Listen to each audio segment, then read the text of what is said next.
I don't like anything about you, Mother. We want to live alone as a family, so get out. These words hit me out of nowhere, spoken by my eldest son's wife. It felt just like when I had to leave my parents' home alone. Anger boiled up inside me at the thought of being kicked out of this house too. Fine, I'll leave then, I said, and I started packing my things. That was the last straw. I swear I'll never forgive my eldest son's wife. It was time to put my plan into action. My name is Sandra Clark, and I'm turning 61 this year. Technically, I'm retired, but I'm lucky enough to still be working, though I don't go to the office daily. I drop by occasionally and attend meetings. Nowadays, most of those meetings are remote, so I work from home most of the time. But my eldest son seems to think I'm not working anymore. I became a widow in my 40s, and now, I live with my eldest son and his wife. My parents' home is an old house on a big piece of land. It's a bit run down, but I loved it, which made leaving hard. Financially, I've never had any problems. Most of the insurance money from my late husband is still untouched, and I don't have to worry about my future. Even though my life seems easy, I do have concerns. One of the biggest is my son's wife, Jessica. She's strong-willed, and we often clash. This didn't just start recently. It began when she first came to tell me they were getting married. I still remember what she wore when she first introduced herself, a tracksuit, like one you might wear in high school. She said she wanted to meet me without any pretense, but from a normal perspective, it was inappropriate. She's very argumentative and extremely good at it, which makes things difficult. I've often wondered why my son chose her as his wife. Later, I learned that Jessica was the one who approached my son. She might be outrageous, but she is beautiful. I think my sheltered son was charmed by her. Even after they got engaged, she stayed the same. If you're being kind, you could say she's down to earth. If you're being honest, she just doesn't seem to have common sense. I wanted to oppose their marriage, but I told myself it was my son's choice, so I held back. And now, this is where we are. My son didn't want to leave me alone in the family home, so after the wedding, he insisted we live together.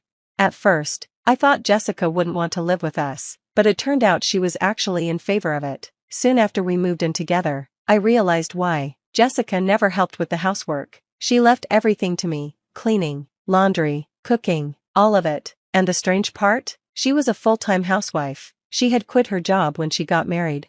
Even though I don't go to the office every day, I work from home, so I have less free time than her. While I was busy working on my computer, Jessica would make snide comments, saying I was just playing around. At first, I tried to laugh it off to avoid arguments, but her constant remarks really started to annoy me. One day, I asked her, Jessica, you seem to have some spare time. Could you help with the cleaning? She gave me a disgusted look, sighed dramatically, and said, I don't do housework for your sake. Mother, why don't you understand? It's sad you can't appreciate my thoughtfulness. She then went on to explain her bizarre theory that if she did the housework, I would lose my only job, and that would make me lazy and unhealthy. She even claimed that not doing the housework might help prevent dementia for me. In her mind, she was actually doing me a favor by letting me do all the chores. She added, I agreed to live together so you wouldn't slack off. Mother, with a half-smile on her face. I was speechless. I regretted the decision to live with them. If I had lived separately, I could have avoided seeing things like this. Now, doing the housework while Jessica watched every day felt like torture. I finally reached my breaking point and decided to talk to my eldest son. I wasn't planning to complain about Jessica, though. Instead, I told him I wanted to move to an apartment where I could live alone. The house we were in was old and had a lot of stairs and uneven floors, which had caused me back pain last year. It just wasn't practical for me anymore. I explained this to my son, and I moved into an apartment. Even though it felt like Jessica had driven me out, I didn't regret leaving. The new place was a rental, and I had picked a space big enough for my grandchildren to stay in the future. I even customized the interior to my taste. It was like having my own little castle. But my happiness didn't last long. Jessica started coming over every day and staying until late at night. This new apartment is really nice. Isn't it too big for you, Mother? Jessica said, lounging on my couch. Come on, Mother, come back to the old house and do the house chores. It's for your health and longevity. I couldn't believe it. Jessica was seriously telling me to go back to the old house to do the chores. She's so self-centered. It makes my head spin. I've already moved out. Jessica, you need to step up as the wife now. I take care of all the chores here, and my health is fine. I get my annual checkups. Jessica just turned her head. ignoring what I said. This was typical of her. She always pretended not to hear anything she didn't want to deal with. Even after this, she kept coming to my apartment every day. The other day, she even said it was too much hassle to go back home, so she stayed the night.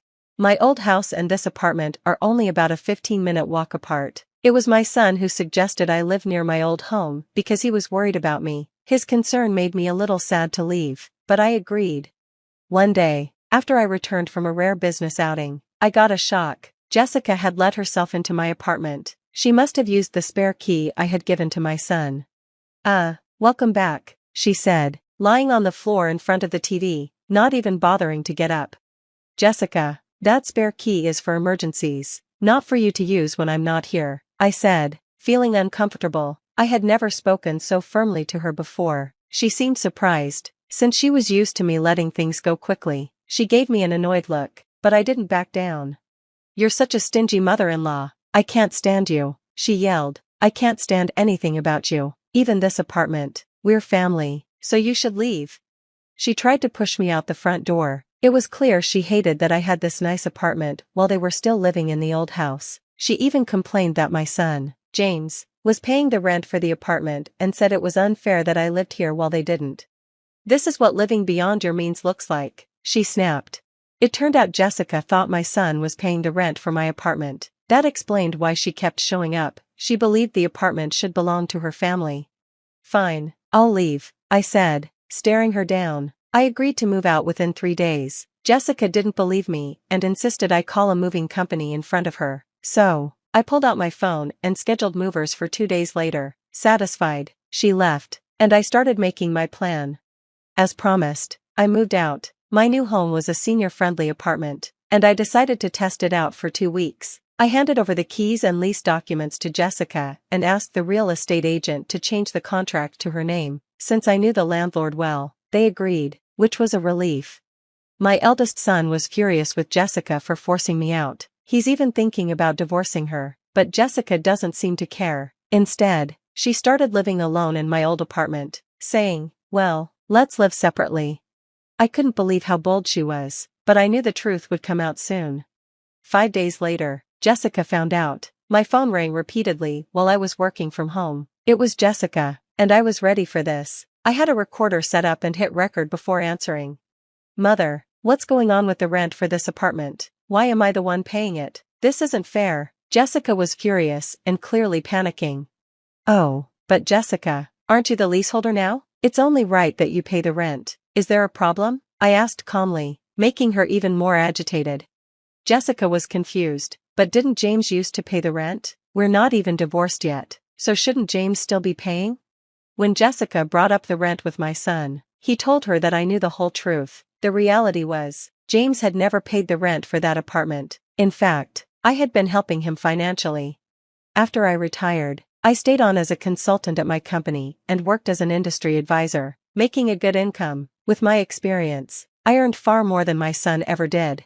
I had been secretly helping my son financially because he was struggling due to Jessica's extravagant spending. "So you misunderstood, Jessica," I said. "I was the one paying the rent for that apartment. James didn't pay a cent."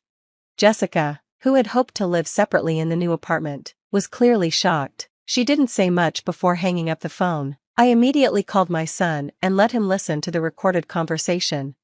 "I've been putting up with it for a while too, but I'm at my limit. You feel the same, right?" I knew my son was exhausted from paying off the debts Jessica had piled up, no matter how old he was. As his mother, I couldn't help but step in. Even if people think I'm being too soft, I believe it's a natural thing for a parent to do. In a quiet voice, my son said, "I'm going to divorce her. I'm tired too." "Well, follow my plan then," I told him, laying out the steps. I asked him to take a few days of paid leave and to start moving out his important belongings without Jessica noticing. He had to be discreet so that she wouldn't see any moving trucks or suspect anything. We decided to move his things out gradually, at night, to a location Jessica didn't know about, a house I had found for him as a new place to live. Everything went smoothly. 3 days later, Jessica called me again, even more flustered than before. "What's got you so worked up now?" I asked, speaking to her calmly. Just like before, Jessica was panicking. "Mother, our house is up for sale, and my parents just called. saying my belongings arrived at their house. What does this mean? Following my instructions, my son had moved out and sent Jessica's things to her parents' home. The house she was living in had been emptied and put up for sale. The landlord told me if I can't pay the rent, I need to leave. I tried to talk to James, but when I got home, the gate was padlocked, and there's even a for sale sign up. I can't get in. Jessica was nearly hysterical. She must have been shocked when she saw the house locked up. I've already signed a contract with the realtor. You can't go back to that house anymore, I said calmly, and there are a few things I want to clear up now. First, I reminded her, I'm no longer your mother-in-law, right? Yesterday, James filed for divorce. You signed the papers, didn't you? So now, you and I are just strangers. My son had finally filed the divorce papers Jessica had signed long ago. She used to threaten him with divorce to get her way, and he had always hoped she would change. But he had finally realized it was time to move on, and he submitted the papers. The divorce is official now, Jessica. You always told James you could divorce anytime. Aren't you happy now that things have gone your way? On the other end of the phone, I could sense Jessica holding her breath, realizing how things had turned out. Jessica wanted to argue, but she couldn't find the words. She was clearly frustrated. Besides, after the divorce, how are you going to live in that apartment without working? Moving costs money too. It's not easy, I said. How did you even manage to pay the rent? Jessica couldn't hide her anger anymore. She yelled and cursed at me, admitting that she married my son because of the inheritance my late husband left. However, since I controlled the inheritance, she couldn't access any of it. She screamed that nothing was going right, even though she married my son to help pay off her debts. Of course, I let my son hear this conversation, as I was planning to use the recording as evidence for the divorce settlement. Jessica ranted for about 15 minutes, but I stayed calm and waited for her to finish. Then, she broke down and begged for help. I've been disowned by my family. I have nowhere to go. Please help me, she cried. She admitted that her parents had cut her off because of her spending and borrowing habits. I felt a little sorry for her, but I knew this was the result of her own choices. Apologizing now won't change anything. We're no longer family. There's nothing more to say. Good luck with your life, I told her before ending the call. After that, I felt a huge sense of relief. Later, my son told me that Jessica had caused a scene at his workplace, to the point where the police had to be called. While she was out, the landlord changed the locks on her apartment because she hadn't paid rent. She couldn't get back in. She probably tried to call me or my son, but we had changed our phone numbers and she had no way of contacting us. We also didn't tell her where we moved, so she couldn't find us. After the incident at my son's job, she was given a restraining order. With nowhere else to go, she went back to her family's home, but they refused to let her inside. Her luggage, which I had sent to her parents' house, was left outside in the rain. She wasn't even allowed to step foot in the house. On top of that, her parents received a bill for the unpaid rent, which likely made them even angrier. I heard she is now staying in an apartment provided by an organization that helps homeless people. When I saw her on the street one day, she looked completely different. Her hair had turned white, her skin looked dry, and she seemed stressed. I barely recognized her. It was shocking to see how much her life had changed. As for me, I've started a new chapter in my life. I used my late husband's inheritance to buy a new house, a duplex, so that my son can remarry whenever he's ready. He still joins me for dinner, but otherwise, he takes care of his own things. I've realized this is the perfect amount of distance for both of us. The money from selling my parents' house is saved for my son's future and possibly for his future wife and kids. I'm also thinking about setting up the English garden I've always wanted at my new home. On my days off, I work in the garden, taking care of the plants. This new routine has brought me peace and hope for the future. The day was so hot that women avoided wearing heels, fearing they would sink into the softened asphalt. The townspeople sought shade under trees and bus stop roofs, and enjoyed the coolness of store air conditioners. Inside one of the city's most famous notary offices, the heat was even more intense. The office had comfortable air conditioning, but the heated emotions of the participants made it feel stifling. More than 10 people were gathered in a cramped room, all eager to hear a will. While waiting, the participants glanced at each other, coughing nervously and stealing anxious glances. Some of them were meeting each other for the first time, while those who were acquainted whispered quietly. Suddenly a bulky man, blotting his forehead with a handkerchief, shouted to an elderly man in a cap sitting next to him, "What do you know about the deceased?" "He was a wonderful man. My mother used to take care of him when he was a child. She was his mother's stepsister."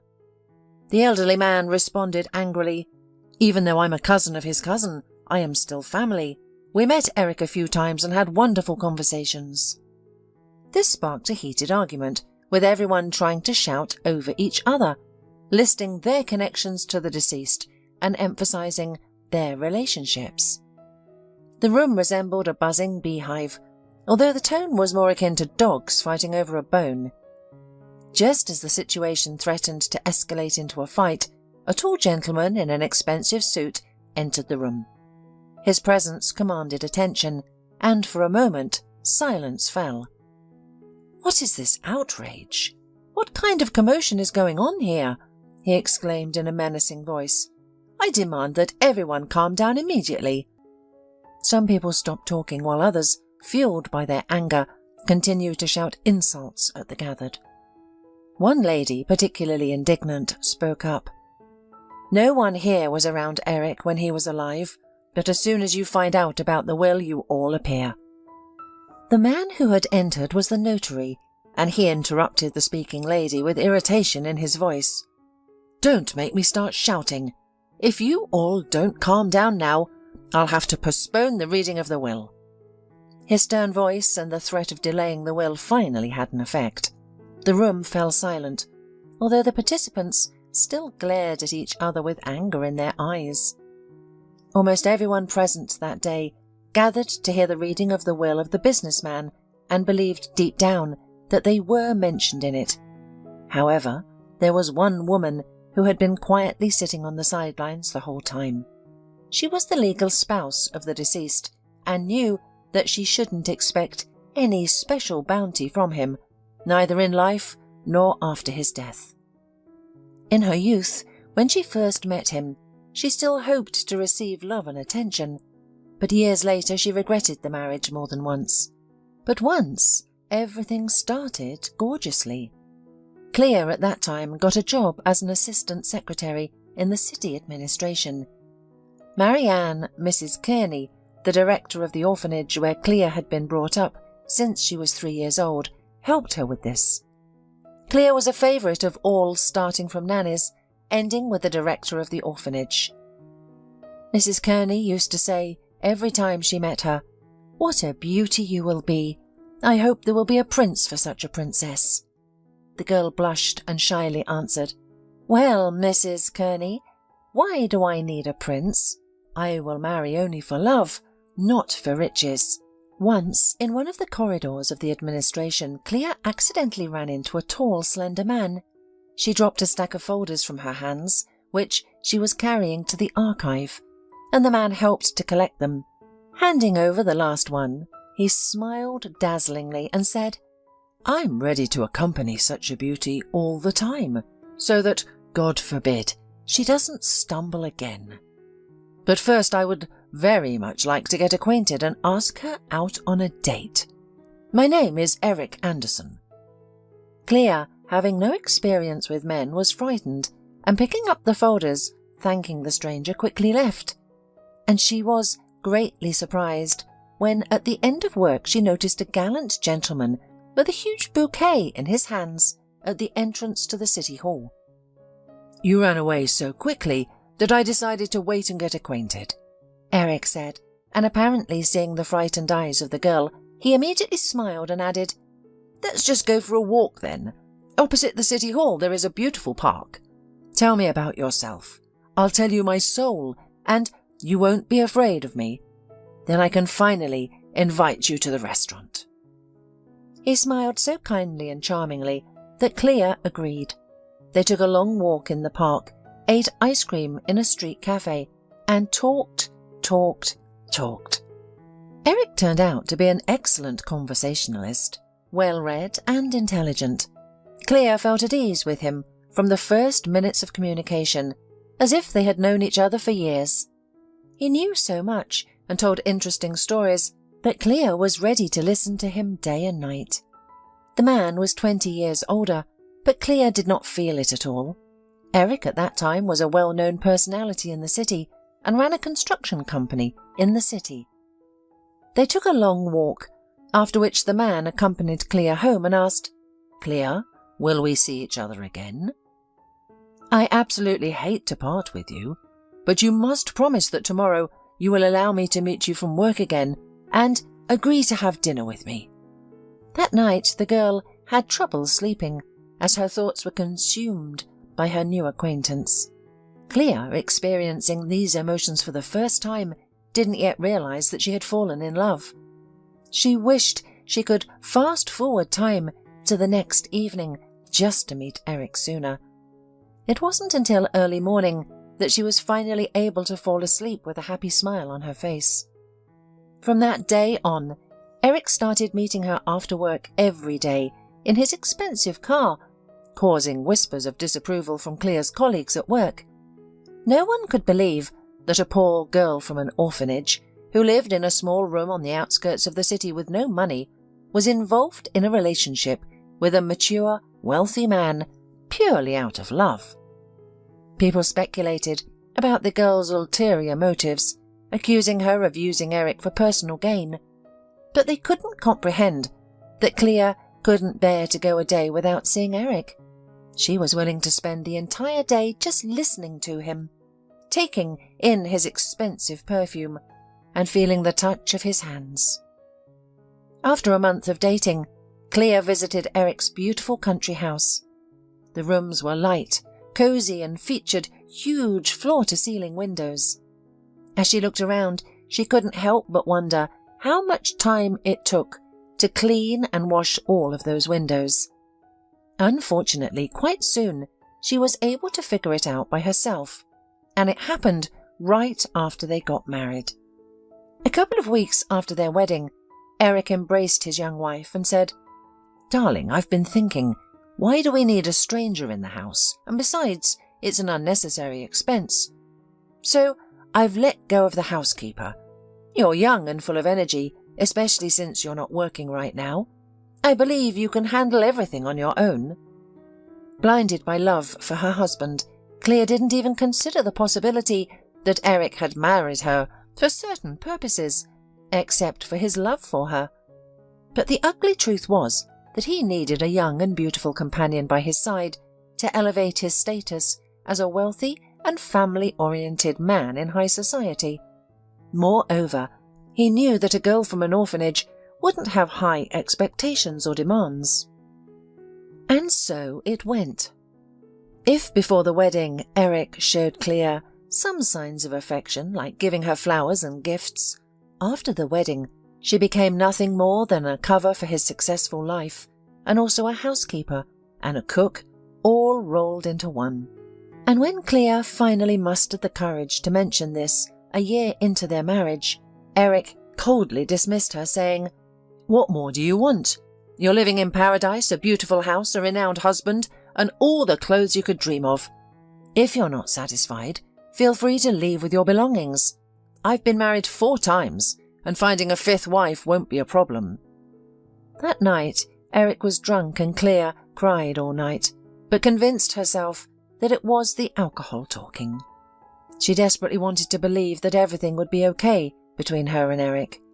There were moments when he was tender and gentle. There were evenings when he would come home from work and say, "Darling, tonight we won't be having dinner at home. Put on your best outfit. Let's go to our favourite restaurant." On those nights they would look at each other affectionately, just like before. They would drink champagne and dance to beautiful slow tunes. In those moments Clea was willing to put up with her husband's occasional bad moods, blaming them on his demanding job. During the first years of their marriage, Clea held on to hope that she would give her husband a child and complete their family. But when Eric suddenly confessed, "I'm sorry, dear, but we can't have children. Well, I can't. But it's okay, right?" He looked guiltily as he spoke, his gaze fixed on the pale Clea. "What's wrong, baby? We're good together. The house is beautiful, and we can travel freely, wherever and whenever we want. And children, they bring worries, diapers and sleepless nights. The important thing is that we have each other." Her husband seemed so affectionate and sincere that Clea clung eagerly to his chest, deciding that there was no reason to upset. Some people live without children. Eventually, they could adopt a child from an orphanage. However, after a couple of years, Eric changed so much that having a child became impossible. After a few years, they lived like strangers under the same roof. Clea had nowhere to go because, in the first year of marriage, Eric convinced her to sell the apartment she got from the state as an orphan and to invest the money in his business. However, the hubby was satisfied with everything. The house was clean, the meal was cooked, and there was a beautiful young wife ready to look after him for a roof over her head. Relations between them, as between a man and a woman, came to naught. Eric would often come home from work, go straight to his study, pour himself multiple large glasses of whiskey, and fall asleep at the table. Colleagues and acquaintances noticed that Eric had been giving up a lot lately, attributing it to work stress and long hours. Only Clea, his loyal wife, knew that his mood swings, irregular heartbeat, and other health issues were caused by his alcohol addiction. However, whenever she tearfully pleaded with him to stop drinking, Eric would yell at her, belittling her and reminding her of her dependence on him. "What are you trying to tell me, you beggar? Be happy that I have not divorced you yet. Shut up and know your place. You're the wife of an honourable man in town. Without me, you're nothing." Eric's mother shared the same opinion. Coming periodically to visit her son, instead of greetings she began to sling mud at her daughter-in-law right from the doorstep. "Eric, why did you take this beggar on your back?" she used to say to her son, artistically wiping a non-existent tear from her cheek. "How can a person who has never had a house of his own creation comfort? She's completely tasteless. In clothes, in food, in the interior. You'd better marry my friend's daughter. She has a good education and comes from an honourable family of professors. And by the way, she's still single." Clea endured all of this silently, pretending not to notice her mother-in-law's insults. But she did not have a job, her husband insisted, and she had no friends and relatives either, so she had to listen to all these unflattering speeches in her address. This continued until Eric's death. Even at the notary's office, the grumpy mother-in-law continued to look at Clea as an enemy. Eric's mother was exactly that loud lady who clarified the degree of kinship among those present. Clea had no desire to bring up the past, and she certainly wasn't going to discuss her late husband with anyone. She would not have come here at all, understanding that it was unlikely that her stingy husband had left her anything. He had made a marriage contract with Clea only so that in case of his death, she would not keep her lovers on his money. Clea was deeply offended by these accusations, because she hadn't given him any reason to think that way. But he jokingly explained that all the wealthy people in his circle did the same. Clea had sincerely loved her husband when she married him. She considered him wiser because of his age and agreed with him on everything. Clea's thoughts were interrupted by a venomous hissing sound nearby. "Don't even hope that Eric left you anything. He must have known that you married him for his money, so he probably made sure that you only had what you came with." Clea turned around and replied to her mother-in-law quietly but sharply, "Mrs. Anderson, you should be ashamed. Your only son is dead, after all, and even here you are causing a scene. I don't need anything except a place to live, and I think I can manage that by myself. At the very least, have some decency and be quiet in memory of your son."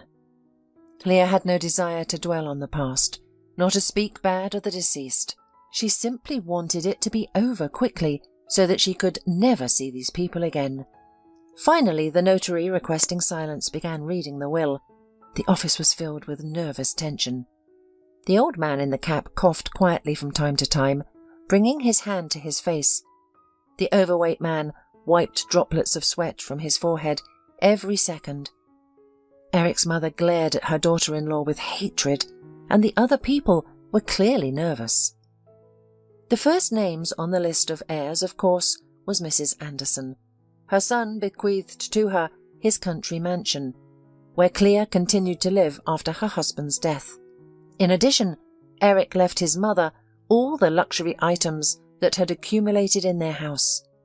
There was a time when he collected expensive antique things that had considerable value.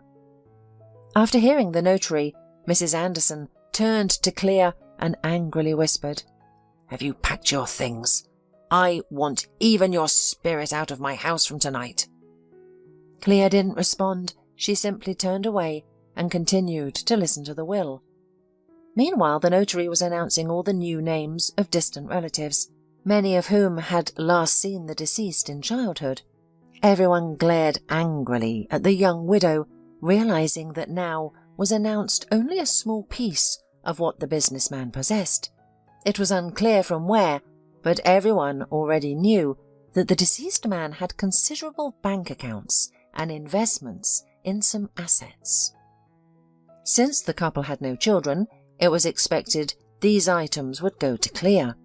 But to everyone's surprise, the notary announced that the wife of the deceased would receive a small house in a remote village a couple of hours' drive from the city. Clea was sitting behind everyone at a loss. She had expected various things from her stingy husband, but she had never expected this. Clea was aware of that dilapidated hovel. Shortly before his death, her husband came home drunk, upbeat, and began boasting from the doorstep. "Darling, today a man lost to me in poker, and you know how I don't forgive debts. So I was given a house in the village. From the photo, it looks like the house has been abandoned for a long time, but it's better than nothing." Clea knew that besides his alcohol addiction, her husband had another bad habit. He often played cards, and not just for fun.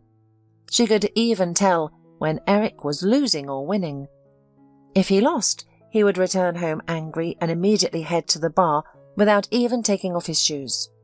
On such days, Clea would try to go to her bedroom and avoid him, knowing that only a scandal awaited her.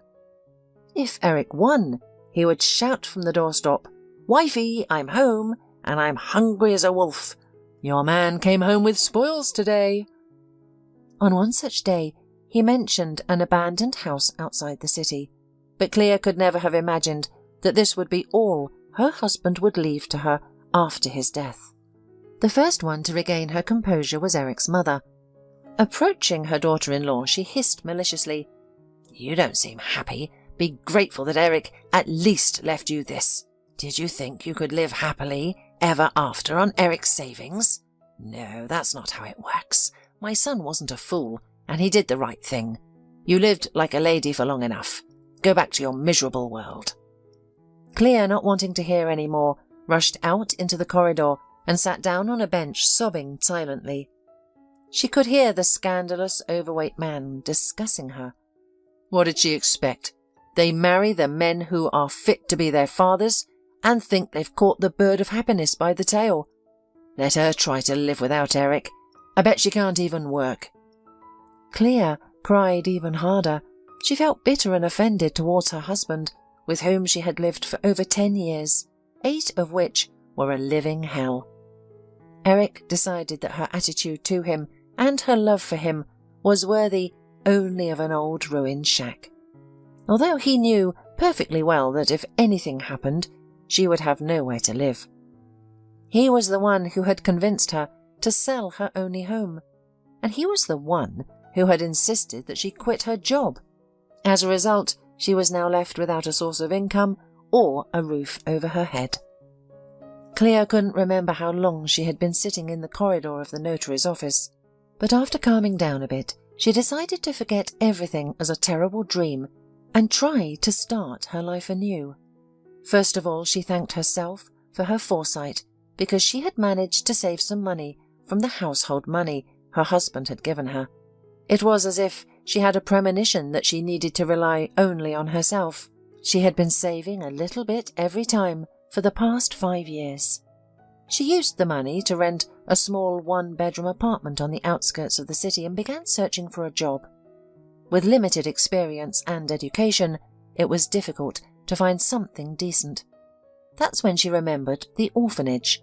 She went there with hope, and she was never disappointed. Over the years, the orphanage had undergone many changes. The premises were modernly renovated, and everything was clean and cozy. Many employees remained the same, and at first didn't recognize the stately, well-groomed woman who was once their ward. Clea found the director in her office. Mrs. Kearney was busy with something, scrutinizing the text on the computer. The principal took off her glasses and immediately exclaimed happily, "Oh, my Clea has arrived. I didn't expect you. I thought maybe she had children and couldn't visit us. Come in, sit down. Tell me, how are you doing? How many children you have? And how's your husband? I heard you married well. You look just like in a picture." Clea shared her entire story and in the end cried. Mrs. Kearney stroked Clea's head, just like she did in her childhood, and whispered, "You're my girl. Why were you punished like this? It's true what they say. Even in a golden cage, there is bitterness." Then she suddenly said to Clea, "You know what, Clea? Come and work for us.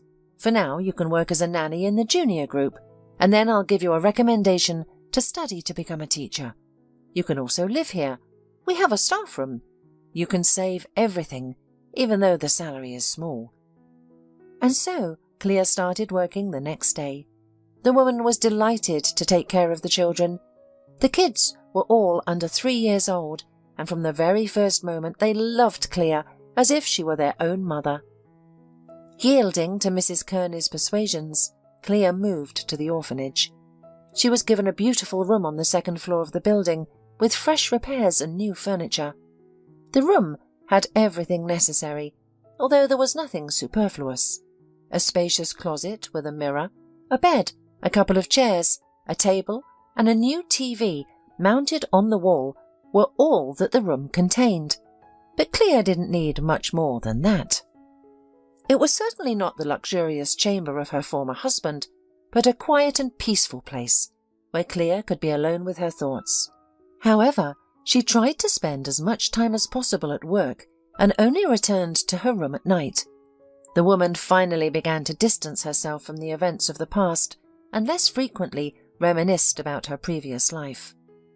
Several times she thought about the inherited house in the middle of nowhere and considered giving up such a meagre inheritance. But luckily she had mentioned it to Mrs. Kearney, and the wise and experienced woman immediately exclaimed, "What are you thinking, Clea? It's still a piece of real estate. You should go and see for yourself what kind of house it is. Maybe it's not as bad as you think. You can always sell it if you don't want to live there. Don't refuse it. Tomorrow, girl, you have the day off. Go and see what you've inherited, and then decide what to do with it." The next morning, Clea took the first bus to the countryside. She had not expected the place, only 2 hours away from the city, to be so abandoned. The road was in such a terrible condition that it seemed impossible for cars to drive on them. Most of the houses in that village were abandoned. Only 10 houses appeared to be inhabited, but Clea didn't see any residents around. The house turned out to be the second from the end of the village, and it looked very shabby and unpleasant. The run-down fence barely enclosed the grounds anymore, and it seemed like the whole fence would fall straight to the ground as soon as she opened the gate. Surprisingly, that didn't happen.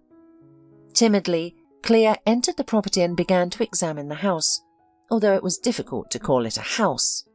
The faded, greying structure seemed like it could collapse at any moment, and the windows were criss-crossed with shapeless wood, with some of the glass broken. Above the entrance was a gaping dower instead of a window frame of the attic, and as Clea approached, a flock of black crows flew out from there, cawing loudly. Scared, Clea took a step back. However, she decided to still inspect the inside of the structure and took out the key given by the notary. The door looked like it had been attacked with a knife and had numerous chop marks. There wasn't even a handle on the door, but Clea turned the key in the keyhole and struggled to open it. The inside of the hut was no better than the outside.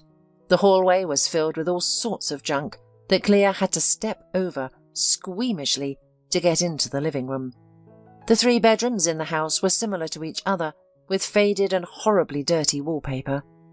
Most of the furniture was broken, giving the impression that there had been a terrible fight, or the house had been ransacked. Empty bottles and shards of dishes littered the dirty floor. Clea wanted to turn around and run away from this place without looking back. However, her attention was drawn to a small door on the floor right in the middle of one of the rooms. After hesitating for a while, Clea decided to check what might be inside. Surprisingly, the wooden door yielded effortlessly, and Clea saw a staircase leading to the basement. Her imagination painted a picture of a hidden treasure in the cellar, and she felt that going downstairs might reveal some secret or mystery. However, her excitement quickly faded as she discovered that the cellar was just as dirty and smelly as the rest of the house. It was filled with a pile of junk and rags, and nothing else. Angry and disappointed, Clea was about to leave when she noticed a makeshift bed made of plywood and wood. It stood in the farthest and darkest corner, which is why it hadn't caught her eye immediately. Next to the bed was a chair with a broken leg and a nightstand with only one intact drawer. Curiosity getting the better of her, Clea approached the bed. It had a dirty mattress and a crumpled blanket, suggesting that someone had recently lived there. With a sense of disgust, she began to search through the contents of the room.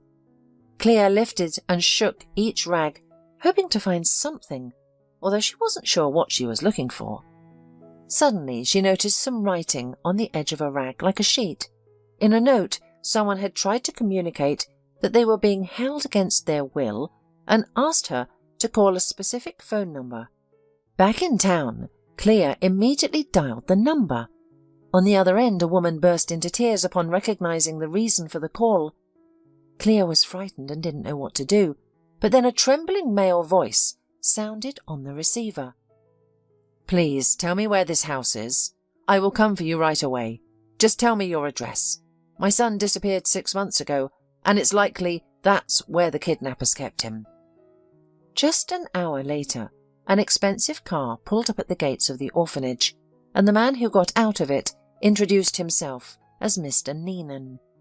During the ride, Mr. Neenan shared with Clea that his only son was his source of happiness and pride. In his 30s, he had achieved a lot and was glad to assist his father in business. But one day, Taylor didn't return from his weekly tennis practice. Mr. Neenan continued with a trembling voice. "He wasn't there in the evening or the next morning. His phone was disconnected. All that was known was that he left the sports club, got into his car and headed home." After a moment of silence, Mr. Neenan took a sip of water from a bottle nearby and continued speaking. "I did everything and went everywhere to find my son. I used my security service and hired detectives, but no one could find my boy." Upon arriving at Clea's house, where Taylor was held, Mr. Neenan tearfully searched every inch of the shabby dwelling, not caring about staining his expensive suit. Sitting on the cellar bed, he burst into tears and whispered, "My boy, how have you been living here?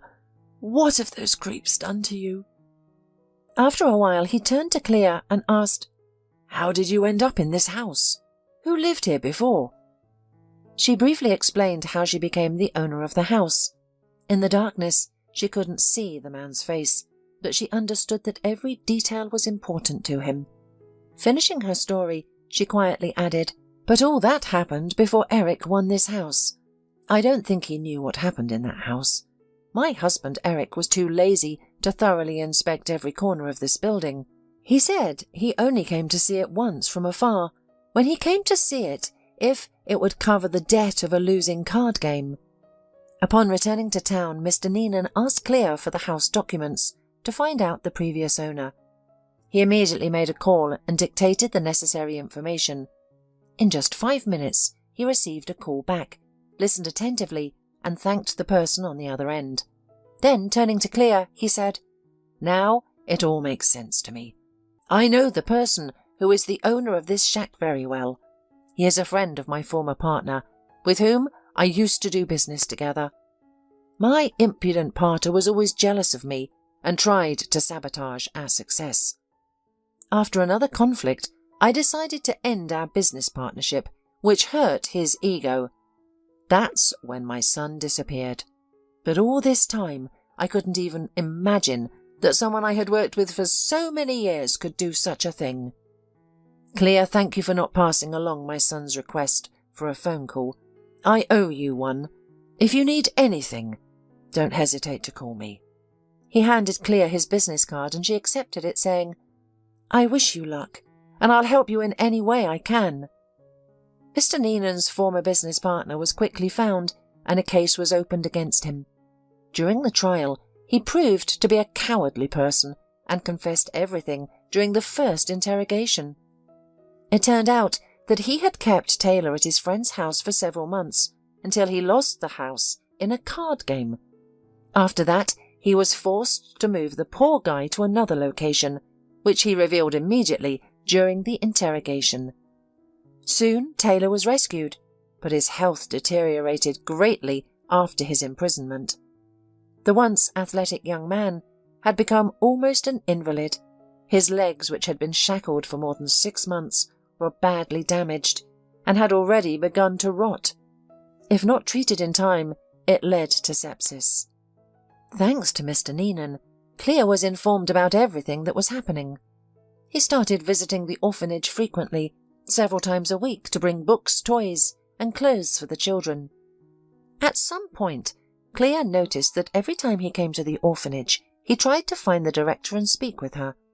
After the sponsor left one day, Clea approached Mrs. Kearney with a smile and said, "Well, you predicted a rich groom for me, and it looks like you met such a one.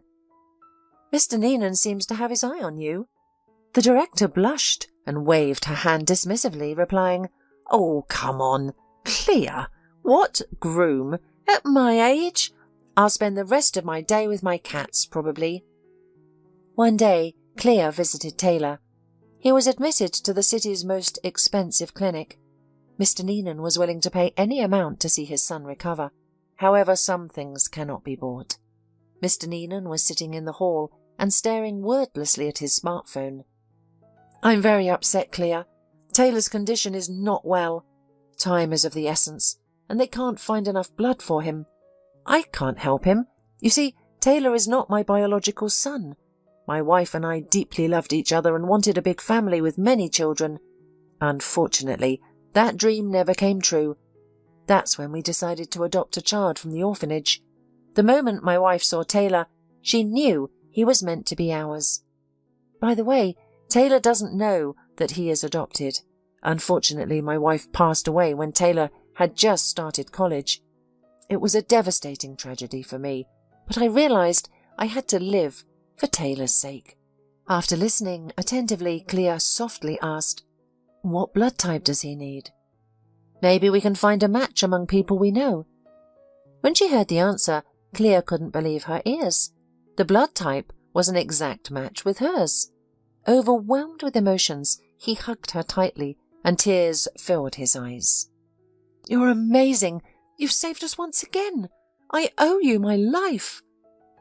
So, Clea became a blood donor for Taylor, and now all there was left to do was wait. A week later, Clea visited Taylor again.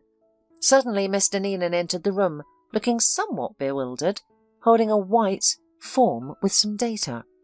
Clea sensed that he might collapse at any moment. Without hesitation, she rushed to his aid, supporting him under his arm and helping him to sit on the armchair. She quickly poured a glass of water and handed it to him. Mr. Neenan took a few sips, expressed his gratitude and returned the glass. After a brief moment, he looked directly into Clear's eyes and said, "I don't know why, but I made a DNA test. The test results have come back. You and Taylor are brother and sister." Hearing this, Clear automatically drank water in a volley from the glass she was holding at that moment. She had a brother. But how did this happen? It was beyond her comprehension. Seeing Clear's confusion, Mr. Neenan took her hand and spoke softly. "We will find out the reasons, but right now we need to save Taylor." A few days later, Mr. Neenan provided answers to all Clear's questions. He hired a detective who was able to quickly uncover the truth. It turned out that Clear and Taylor's parents had tragically died in an accident when the twins were just over a year and a half old. The babies were taken in by their paternal grandmother, who later passed away from grief. Thus, at the age of almost 3, they ended up in an orphanage. At that moment, Mr. Neenan and his wife came to the orphanage looking for a child, and they immediately liked Taylor. Unfortunately, the director just didn't tell them that Taylor had a sister. "We would never have separated you," the man apologized. "In fact, we would have happily taken both of you, but nobody informed us." Clear started to remember. In her early childhood, there was often a boy by her side, but over the years she had forgotten what he looked like. However, at times, he appeared in her dreams at night, though she never realized he was her brother. Clear was waiting impatiently for Taylor to come to his senses and gain strength, and now at last that moment had come. She rushed to him and hugged the bewildered man. Sniffling and wiping away her tears, she told him everything she had learned from Mr. Neenan. Standing at the threshold of the ward, Mr. Neenan watched them cry in each other's embrace. He had come to a decision. He would never let the sister and brother be separated again. Clear had become as dear to him as his own son. So after everyone calmed down a little, he said that now he was strongly opposed to the idea of Clear living in an orphanage. "Clear, I don't mind if you continue working there. Children are always a blessing. But you can live with me and Taylor. Our house is huge. There's enough space for everyone. Plus you will be closer to your brother." However, Clear firmly refused, arguing that they didn't need to live together to see each other often. She also mentioned that she had her own little house in the village, even though she knew it was impossible to live in such a dilapidated place. So, days passed after days. Clear often visited her brother in the hospital, taking care of him as if he were a baby. Sometimes she carefully fed him with a spoon. "Why are you treating me like a baby?" he asked with a smile. "I can take care of myself. Believe it or not, I learned to use a spoon and fork on my own about 30 years ago." Playfully, Clear declared, "I see how independent you are now, lying here all bandaged up. Once you're on your feet, you'll have to do everything yourself. Until then, I'm sorry, but as your sister, I'll take care of you." Clear continued to work at the orphanage, dedicating herself to the children. She was ready to spend the whole day with them, only taking time off to visit her brother. Mr. Neenan kept visiting the orphanage, but now he had stopped hiding his intentions. He always arrived with a large bouquet and headed straight to the director's office. The entire staff joked that Mrs. Kearney was having an affair with a millionaire. She became 10 years younger and even more beautiful than before. In confidence, she enthusiastically shared with Clear that Mr. Neenan was a very gallant and interesting man. They had gone to the theatre several times, and Mrs. Kearney returned from those outings feeling elated. Looking at the beautiful grey-haired couple, Clear wished for their happiness. During one of his visits to the orphanage, Mr. Neenan smiled mysteriously and said, "Clear, how about taking a trip out of town? Taylor has agreed to join us and is already in the car. I thought we could invite Mrs. Kearney to come along too. Getting some fresh air wouldn't hurt anyone." Clear sensed that he had something planned, but she didn't mind spending time with her brother, especially outdoors. The four of them merrily embarked on their journey, unaware of their destination. Yet the path seemed strangely familiar to Clea. The places appeared the same, only much had changed. Instead of a bumpy road, the car smoothly travelled on new asphalt. In what seemed like an abandoned village, there stood a beautiful modern bus stop.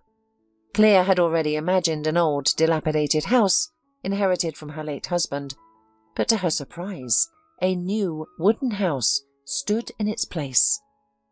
In front of the house was a perfectly manicured plot of land with a lawn and a couple of flower beds. Instead of a crooked fence, a new hedge adorned the property. Clea couldn't believe her eyes. Mr. Neenan, noticing her confusion, gently took her hand and placed the key in it, saying, "Since you don't want to live with us, you'll have your own separate house. I hope everything is mostly taken care of, and the rest you can settle on your own." Tears filled Clea's eyes as she stood there, afraid to take a step. Mrs. Kearney approached, hugged her by the shoulders and whispered, "Come on, my dear. Go ahead, open the door. You deserve it. And don't forget to invite us for a visit." Clea timidly climbed up onto the porch and inserted the key into the keyhole with a trembling hand. The broken door to the creepy hut and the rusty lock were no more. Instead, there stood a brand new door with a beautiful carved handle and a bell on her right hand. She couldn't believe what was happening. It felt like it wasn't happening to her, or perhaps it was just all a dream. Carefully and slowly, she began to explore the house meter by meter. Everything inside was perfectly matched. The curtains, furniture, and dishes were all new. It felt as if they were bought with love. As she walked through the rooms, the mistress of the house touched everything carefully with her hands, as if trying to make sure that all of this was real. She was brought back to reality by her brother's voice. "Well, hostess, will you at least give tea to the guests?" he asked with a smile, leaning on crutches at the entrance. Behind him, supporting Mrs. Kearney under his arm, was Mr. Neenan. "By the way, I bought some groceries," he added, and went to the car. They spent the day perfectly, grilling kebabs on the lawn of Clea's new house and sharing the emotions that such a surprise brought. "I couldn't even imagine that it could be so beautiful here," Clea exclaimed, enthusiastically. "Thank you so much, Mr. Neenan. I don't even want to leave the house." Mr. Neenan immediately looked at Mrs. Kearney and smiled. "And now we're going to ask your strict director to give you a week's vacation. I think you deserve it. And as for security, your brother can stay with you. I'll provide the groceries, and you can settle in and make yourself at home." The so-called strict director, with a sweet smile, immediately replied, "Why not? Clea is at work day and night, and here's such an opportunity. Let her have a little distraction. We'll miss her, of course, but we'll manage somehow." Clea looked at them all confused and suddenly said tearfully, "I've been without clothes for a week. I need to change. So that's impossible, probably." But Mr. Neenan, winking at his son, replied, "We've thought of everything. I hope we guessed your sizes." In one of the rooms, which was made to be your bedroom, there's a closet with everything you need: blouses, pants, tracksuits, and even pyjamas. I had to get Marianne to help me buy all sorts of feminine things. There's enough food in the kitchen for a couple of days, and then Marianne and I will come again." It was the first time he had called Mrs. Kearney by her name, and it startled her. But she looked at him affectionately in reply, and he came up to her, embraced her, and added quietly, "May I call you by name, Marianne?" The woman blushed and shyly nodded her head, averting her eyes. When Mr. Neenan and Marianne left, the brother and sister had been sitting on the porch for a long time, telling each other about their past lives. It was as if they couldn't talk enough, making up for all the lost years. It was well past midnight. Shivering from the chill, Clea said, "Let's go to bed, little brother. or we'll freeze here. We'll have plenty of time to talk. By the way, you can sleep as much as you want tomorrow, because I'm going to explore the local forest." That night, Clea slept like a log. She even woke up on the same side of the bed where she had fallen asleep, without moving an inch. When she opened her eyes and saw a ray of sunshine shining through the curtains onto the wall, the woman smiled happily. After all, it was the first time she woke up in her own home. It was difficult to believe, but it was true. Quickly getting dressed, Clea took a couple of sips of tea, and trying not to make noise so as not to wake her brother, ventured into the forest. The weather was glorious. The day promised to be hot and sunny, but it was still cool in the early morning. Dewdrops glistened on the grass. She hummed to herself and followed the path, admiring the greenery of the forest. She didn't know how long she wandered, but when she was about to return home she realized she was lost. She tried to remember where she had come from and looked for something notable or familiar, but it was all in vain. Utterly exhausted, the woman sat down on an old stump under a large tree and said confusedly, "What's the matter? I seem to be well oriented on the terrain, and yet I got lost. I don't want to die without having lived in a new house." At that moment a child's voice came from behind her, saying, "Mom, don't die. You're so young and beautiful. You shouldn't. I'll take you to my daddy and he'll save you quickly. He saves everyone, birds, animals, and even people. My dad is a gamekeeper." Clea turned around and saw a little curly-haired creature, about 6 years old, who looked like an angel. The boy took her hand and led her somewhere to the side. Just then Clea noticed that the boy was limping on one leg, and she felt sorry for him. She suggested, "Why don't I carry you in my arms? You can tell me where to go." But he stopped and replied very seriously, "You don't need to pity me. I'm already an adult. I'm used to it. I hurt my leg a long time ago when my mum was alive. I was foolish and climbed up to the attic, and that's when I hurt it. But my dad says that someday we'll have enough money to go to the city for an operation, that we don't have as much money as we need. I told him I'll grow up and help earn it." Clea was amazed at how mature the little boy was for his age, and her heart ached for Kevin, as the boy named himself. They walked for about 20 minutes, and during that time the boy never showed any signs of tiredness. When they arrived at a large, bright clearing, with a large log house in the centre, the boy shouted, "Dad, look who I've brought! This beautiful Mom was almost crying in the woods and said she was going to die. I promised her that you would save her, and I brought her here." It was only then that Clea saw to whom he was shouting. In the far corner of the plot stood a tall young man holding an axe. He was wearing only pants and had a bare torso. Clea admired the handsome, tanned and muscular stranger, and when their eyes met, she shyly lowered her gaze. "You're right, Sonny. Such beautiful women should not die," the man said, putting down his axe. "But first, we'll give her some tea, and then we'll help her." Over tea, they got to know each other and shared a little about themselves. The man, named Patrick, was a widower. His wife had died of cancer a couple of years ago, and he was left with a little son in his arms. Unable to stay where they were happy, he became a gamekeeper and brought his son with him. Clea, in turn, shared about her not-so-happy marriage, the will, the house, and finding her brother.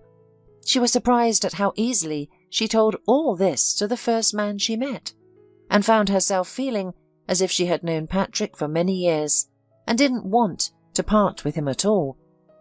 She arrived home in the evening to find her brother's frightened face. "Why did you scare me so much?" he began indignantly. "I couldn't find peace. You were gone all day. What if something happened to you?" In reply, she smiled enigmatically and said in a mysterious voice, "Something did happen to me, brother. I think I've fallen in love. He's so strong, so handsome, so extraordinary. I could listen to his voice for the rest of my life. And he has a little boy who needs medical attention. Clea recounted in detail to her brother what had happened to her in the forest. He listened attentively and responded, "We must inform father about the little one. He will surely find a way to help him. But promise me, sister, that you won't frighten me like that again. I wouldn't be able to bear it if anything happened to you." Clea approached her brother and whispered while embracing him, "No way! We will never get lost again. I will always be there for you, not just when you need my help." Patrick and Kevin visited Clea almost every day, bringing her blueberries or strawberries or other treats. They even met Taylor and became friends. The men had plenty of topics to talk about, and Clea was delighted to be able to see Patrick every day. And every time they came, Kevin ran to Clea and, clinging with all his little body, whispered, "Clea, I miss you so much. I was sad without you." "And I am without you," Clea always whispered in return, and it was true. She didn't want to part with Patrick or the boy, and she couldn't even imagine how she could go back to the city and live without them. On their day off, Mr. Neenan and Marianne came to visit with Patrick's son as a guest. They all gathered around the table, enjoying each other's company. Marianne brought delicious pies, and Clea made a tasty mushroom soup from the mushrooms Patrick and Kevin had brought. During lunch, Mr. Neenan appeared to be agitated about something. Usually cheerful, he sat there thoughtfully, occasionally stealing glances at Marianne. Finally gathering his courage, he stood up and said, "Children, I have been contemplating and hesitating for a long time, but now I am ready. For the first time in a long time, I am truly happy. I have my son with me, and now I have met a woman with whom I want to spend the rest of my life." Taking a small box from his pocket, he turned to the astonished Marianne and continued, "Marianne, though I may not be young any more, I want to ask you, in front of my children and our guests, to be my wife. In return, I promise to love you for the rest of my life." There was a moment of silence. It seemed as if Mrs. Neenan would collapse if Marianne refused, but after a brief pause, and wiping away a tear, she quietly replied, "Of course, I agree. I can't imagine life without you, either." Joyfully, he placed a ring on her finger and kissed her firmly, which made her blush and say, "What are you doing? There are children here." To this, Kevin muttered under his breath, "I'm not a child, and I've already seen men and women kissing in movies." Everyone burst into laughter, but the surprises didn't end there. After everyone finished laughing, Patrick stood up. His serious expression indicated that he had also been preparing for this moment for a long time. "I didn't know how to say it, or when to say what I want to say now." The man began with concern, "But since today seems to be a day of confessions, I also want to confess in front of you all that I have developed strong feelings for someone. Clea, during this week, Kevin and I have grown very fond of you, and we don't want you to leave." Kevin immediately ran up to Clea, limping, and clung to her. He almost shouted, "Don't go away, please! I will feel bad without you, and Daddy too. I want you to be my mum forever." Patrick, smiling sadly, said, "Well, son, you beat me to it. I'd really like you to stay with us, Clea. I realize, of course, that we are still not well acquainted, but you know that Kevin and I are waiting for you eagerly." Taylor couldn't stand it any longer and cheerfully slapped himself on the knee. He exclaimed, "Gee, looking at all of you, I'd like to get married myself, but there's no one to marry yet. Clea, go for it. Patrick is a good man, he won't let you down, and he won't hurt you either." Clea, holding Kevin tightly and stroking his head, quietly replied, "How can I refuse such happiness of being the mother of such a wonderful angel?" A few months later, 2 weddings were taking place in one of the most expensive restaurants in the city. The brides wore light-coloured dresses, and each had little white flowers in her hair. The grooms, dressed in strict, perfectly fitting suits, gallantly offered their hands before entering the hall. But the prettiest of all was a little light-coloured boy dressed in a cream shirt with a suit with a bow tie. He literally glowed and didn't let go of the hand of one of the brides. Patrick jokingly whispered to Clea, "I'm even confused which of us is the groom, me or Kevin?" To which Clea, kissing her husband affectionately, replied, "You are equally dear to me." After the wedding, Clea moved in with Patrick permanently. Mr. Neenan found good specialists and paid for Kevin's leg operation. In a year, Kevin was pedaling a bicycle, given to him by his new grandfather. Mr. Neenan loved studying with the boy, and Kevin was happy to stay in their city house sometimes. Marianne also adored the boy and considered him her grandson, just like her husband. On one such trip, Kevin entered the kitchen where Marianne was cooking dinner. He whispered conspiratorially, "Granny, I'm about to have brothers. I overheard Mummy telling Daddy. She went to town, and when she came back, she showed some paper and told Daddy to get ready to raise 2 more. He hugged her and spun her around the room, almost dropping her." 8 months later, the large family gathered at the entrance of the maternity hospital. It consisted of a beautiful elderly couple, 2 men with huge bouquets of flowers, and a boy tightly holding his father's hand. Everyone rushed joyfully to the entrance when a happy Clea appeared at the door with 2 babies wrapped in rose-coloured blankets. It was the middle of May, and the weather was unusually hot for spring. Despite the heat, the golf course remained unaffected. There was thick green grass, and the whole landscape looked more like a toy course than a real landscape. The course was filled with small plains, hollows, and hills, with patches without grass adding to the unique scenery. Here and there were groves of a few trees that created dense shadows. The 3 young men had been playing for about 3 hours, teasing each other. "Didn't Nicole convince you to marry her this time?" the tall man with blue eyes asked. "I thought you would finally give in." "Khalil, I think even if Dave is dragged to the wedding, he won't be able to handle it and will run away. He's a true runaway groom," the other man laughed. "Well, it seems like you have no faith in me at all," Dave said, slightly offended. As he prepared to take his shot, he positioned himself, shifted his weight, and slung the club with precision, sending the ball rolling into the hole. "I guess your form has improved after the break. What were you doing with Nicole?" Khalil winked at his friend. "Perhaps he was playing golf with her," said James, laughing. "And probably he did so every night. I envy you, Dave. You're a free man, no wife, no children. Although I have to give her credit, Nicole is the only one who has managed to stay with you for about a year. That's a record." Dave looked at Khalil. "If I marry her, then I'll be like you, suffering in agony because maybe my wife is not my soulmate." "Come on," Khalil replied resentfully, as he struck the ball with a powerful stroke and sent it into the hole. "That was a long time ago. Lillian and I didn't even have children back then, and now I couldn't be happier." "We know you're completely under her control," James laughed. "It's surprising she hasn't called you yet, considering how pathologically jealous she is of all your friends." "Yeah, I told her I was going for a massage and asked her not to bother me for 2 hours. Khalil sighed.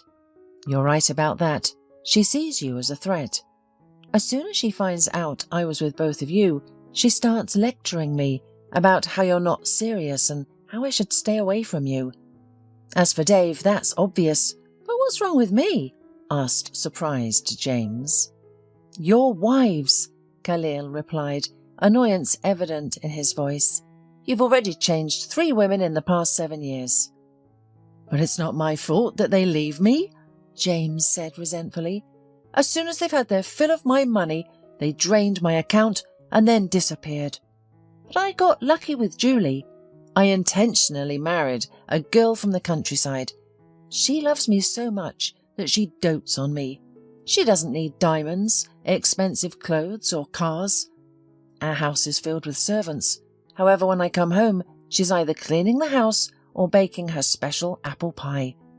The only bad thing is that I really want children, but the doctor says there's still no improvement. James, why don't you go abroad? They treat infertility there. Dave patted his friend on the shoulder. You have enough money, so there shouldn't be any problems. Dave, I've already looked into it. The man sighed. They suggested I start a course in the fall. I'll be going in October. Of course, go. Khalil supported him. You're only 40, so you still have plenty of time to have children with Julie. Although I have to admit, I'm so tired of them. Sometimes Lillian hints that we should have another one, but I finally told her, enough. Why do we need more? We already have 3. Children are a blessing, Dave said and laughed. Khalil, think twice. You'll have a whole soccer team. I can already imagine the headlines in the newspapers. The wife of the famous millionaire is pregnant with their 11th child. God forbid. Khalil drops the club from his hands in fright. Do you want me dead? Yeah, Dave is not only without kids, but also without a wife, and he's lecturing us on how to live.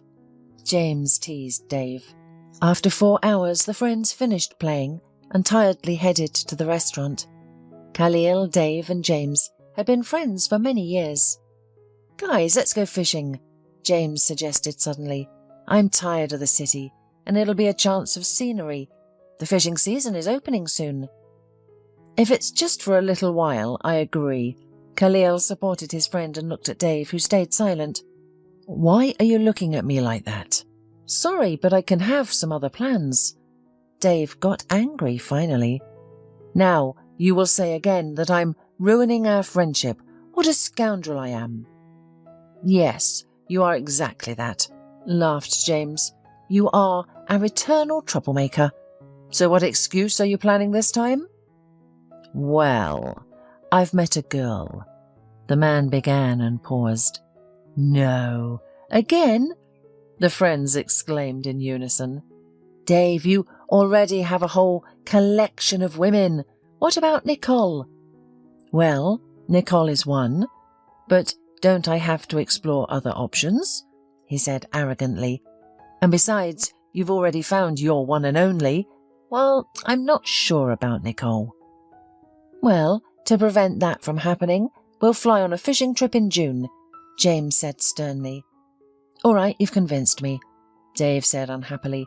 You'll leave me alone now, won't you? He muttered under his breath. The friends had a good time at the golf club restaurant and then headed home. Katie, hi. Dave dialed a number. How are you? What are you doing today? I'm shopping, the voice on the other end replied tiredly. My sister's wedding is in a week, so I'm getting ready. I'm glad to hear, the man replied cheerfully. So, after such a good day, why don't we go to a cafe? All right, let's do it, the girls said. Dave's friends were right. He had a whole collection of girlfriends for every occasion. Nicole was still considered the main contender for the role of his wife. Katie was the girl he had recently met. Helen was the only one of his old flames. They were more like friends, but occasionally they managed to have an interesting, romantic evening. In fact, he himself didn't know how many girls he had been with in his life. At first he thought he must be some kind of womanizer, but over time he realized that it wasn't the case. He could be loyal and faithful, but he simply hadn't met the right girl yet. Lately, he had begun to understand James. Many women were after his fortune. Even Nicole and Dave knew it very well. Deep down, he envied his friends and desperately wanted a family and children, but there was no suitable women around him. Dave was only 35, so he didn't lose hope. In the evening, he got in his car and went to meet Katie. I'm so happy to see you. Katie's eyes sparkled. I'm sorry, I've been busy for the past few days, so we couldn't meet. That's okay. The important thing is that we're together today. He took her hand. You didn't tell me your sister was getting married. Honestly, I even forgot. There's been so much going on. My sister is very lucky because she's marrying a businessman. I'm so happy for her. Now she'll have a big house, her own car, and everything she wants." The girl sighed dreamily. "Unfortunately, I'm not so lucky." "Why?" Dave said with surprise.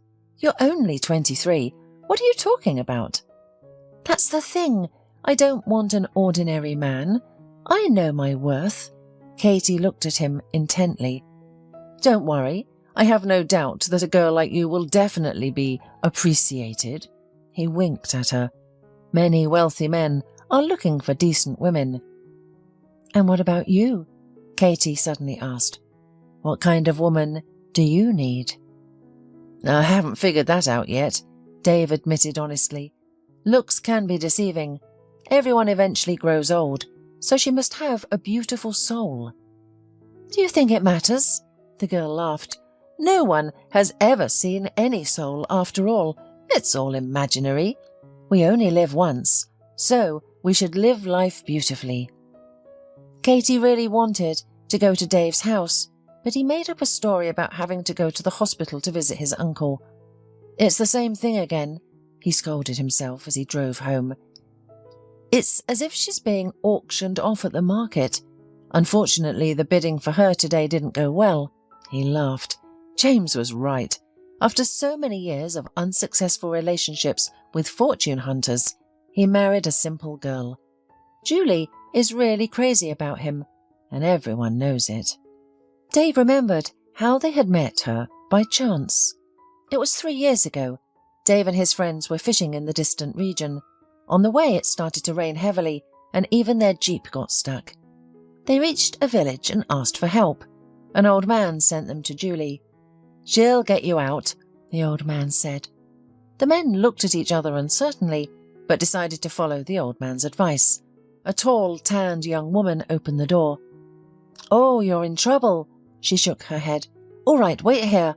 I'll get you out." The friends stood in shock as Julie drove her tractor out of the gate. "Show me the way," she shouted through the rain, and drove towards their stuck car. "What a woman!" James exclaimed in amazement as Julie pulled their jeep out of the mud. "She is certainly strong. I bet she might stop a horse at a gallop," said Dave with a smile. But the story didn't end there. The woman invited the guests for tea and treated them to her specialty cake. James fell in love with her right away. "James, what are you doing?" His friends scolded him. "She's a country girl." "You know nothing about women." The man took offence. "Julie will be mine, and that's final." 3 months later, they got married. It had been many years, and James still loved his wife. Later, when they all got together, Dave often listened to her affectionate words to James. "James, honey, darling, my kitten, my dear heart." Julie literally showered him with love, and sincerity shone in her eyes. "That's what I want," Dave thought, "to be someone's beloved, not just a wallet." Dave returned home late. He had been living alone for a long time. As soon as his father gave him a share of the business, Dave separated himself from it. Dave's father had been involved in the production of tableware his whole life. He owned 2 large pottery and glass factories. Dave took over the stores. Dave sat down on the sofa and closed his eyes. He could forget about everything with his friends, but at home, loneliness overwhelmed him. He reached for the phone. "Hi, Mum," Dave pronounced. "How are you doing? How's Dad? I'll probably come and visit you one of these days." "Hi, son," the mother replied cheerfully. "Yes, we're fine. Sure, come over. We haven't seen you in a while. Your father will be very pleased." "All right, let's do it on Sunday then," suggested the son, and hung up the phone. The next week flew by, and on Sunday, Dave drove to his parents' house. "Hi, son." His father hugged him. "How are you? It's been a long time since you've been here. I've already missed you." "Dad, hi. You know I'm always busy." Dave excused himself. "When are you going to introduce Nicole to us?" His father said with annoyance in his voice. "We are hoping that this time we will finally be lucky and have a daughter-in-law and then grandchildren." Well, don't start, please, Dave said grudgingly. I'm tired of this bachelor life myself. I also want a family, but so far, no one is suitable for this role. Even Nicole? The mother was surprised. I thought you two were serious. Even her. The son lowered his head. I'm not quite sure about her, Mum. You married Dad when he had nothing, but they all want to have everything at once. You're right about that, son, sighed the father. Your mother went through so much with me, and you can't even imagine the debts we had then. That's what I'm saying, Dave scratched his head. And if I go bankrupt tomorrow or get sick, what then? Goodbye, love? Dave, why don't you try getting acquainted with someone on the internet? Advised the mother. Maybe you'll get lucky there. Mum, do you know what kind of ads are on there? He laughed. For example, I'm looking for a man for a serious relationship and family, with harmless habits and to be well off. I'm agreed to relocate. Well, let them write it plainly. I want to marry a rich man without any problems. He must provide for me. I won't work, only spend his money. At least that would be honest. Well, come on, I'll show you something, the father said mysteriously, and took his son by the hand. They walked through the garden and headed towards a large lawn. It was obvious that work was still being done there. Wow, you're going to have a miniature golf course now, laughed the son. Many years ago, Dave's father tried golf for the first time, and it was love at first swing. He passed on this passion to his son, who had already infected his friends with it. Yes, and I've already tried it, agreed the father. I want to practice the most difficult shots at different angles, so that later on the big field, in any situation, this skill will be immediately activated. That day, parents and son talked a lot, discussing business, health and plans. Well, Mum, Dad, I was very pleased to see you. Dave hugged his parents goodbye. It's good at your place, it's not boring, he sighed. Son, yes, if you like, move in with us, his father suggested to him for the umpteenth time, and we'll have more fun. Dad, thank you, but I'm so used to my loneliness that I can't live with anyone anymore, Dave answered honestly.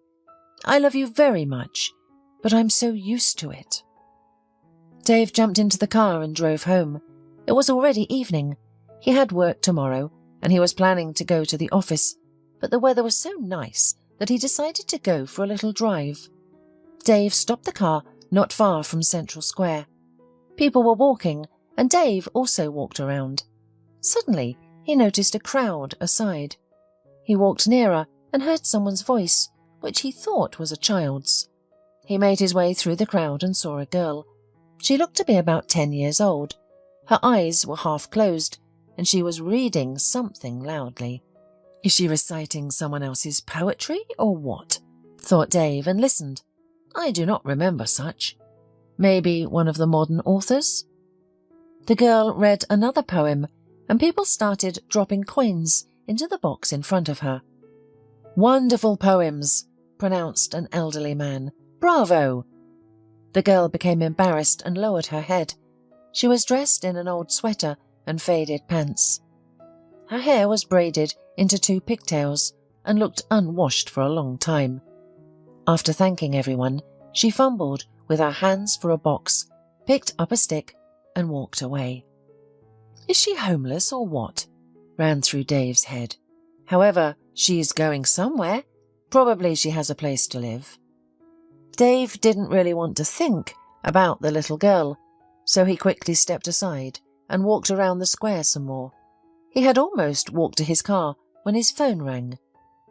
Hello, honey, Nicole's voice sounded. Aren't we going to see each other today? Nicole, hi, he said tiredly. Let's do it tomorrow. I've been busy all day today and I'm exhausted. Dave, I miss you so much, she said capriciously. You're always busy for me. Nicole, we flew back from Dubai only a week ago. He got angry. That's why I have things to catch up on right now.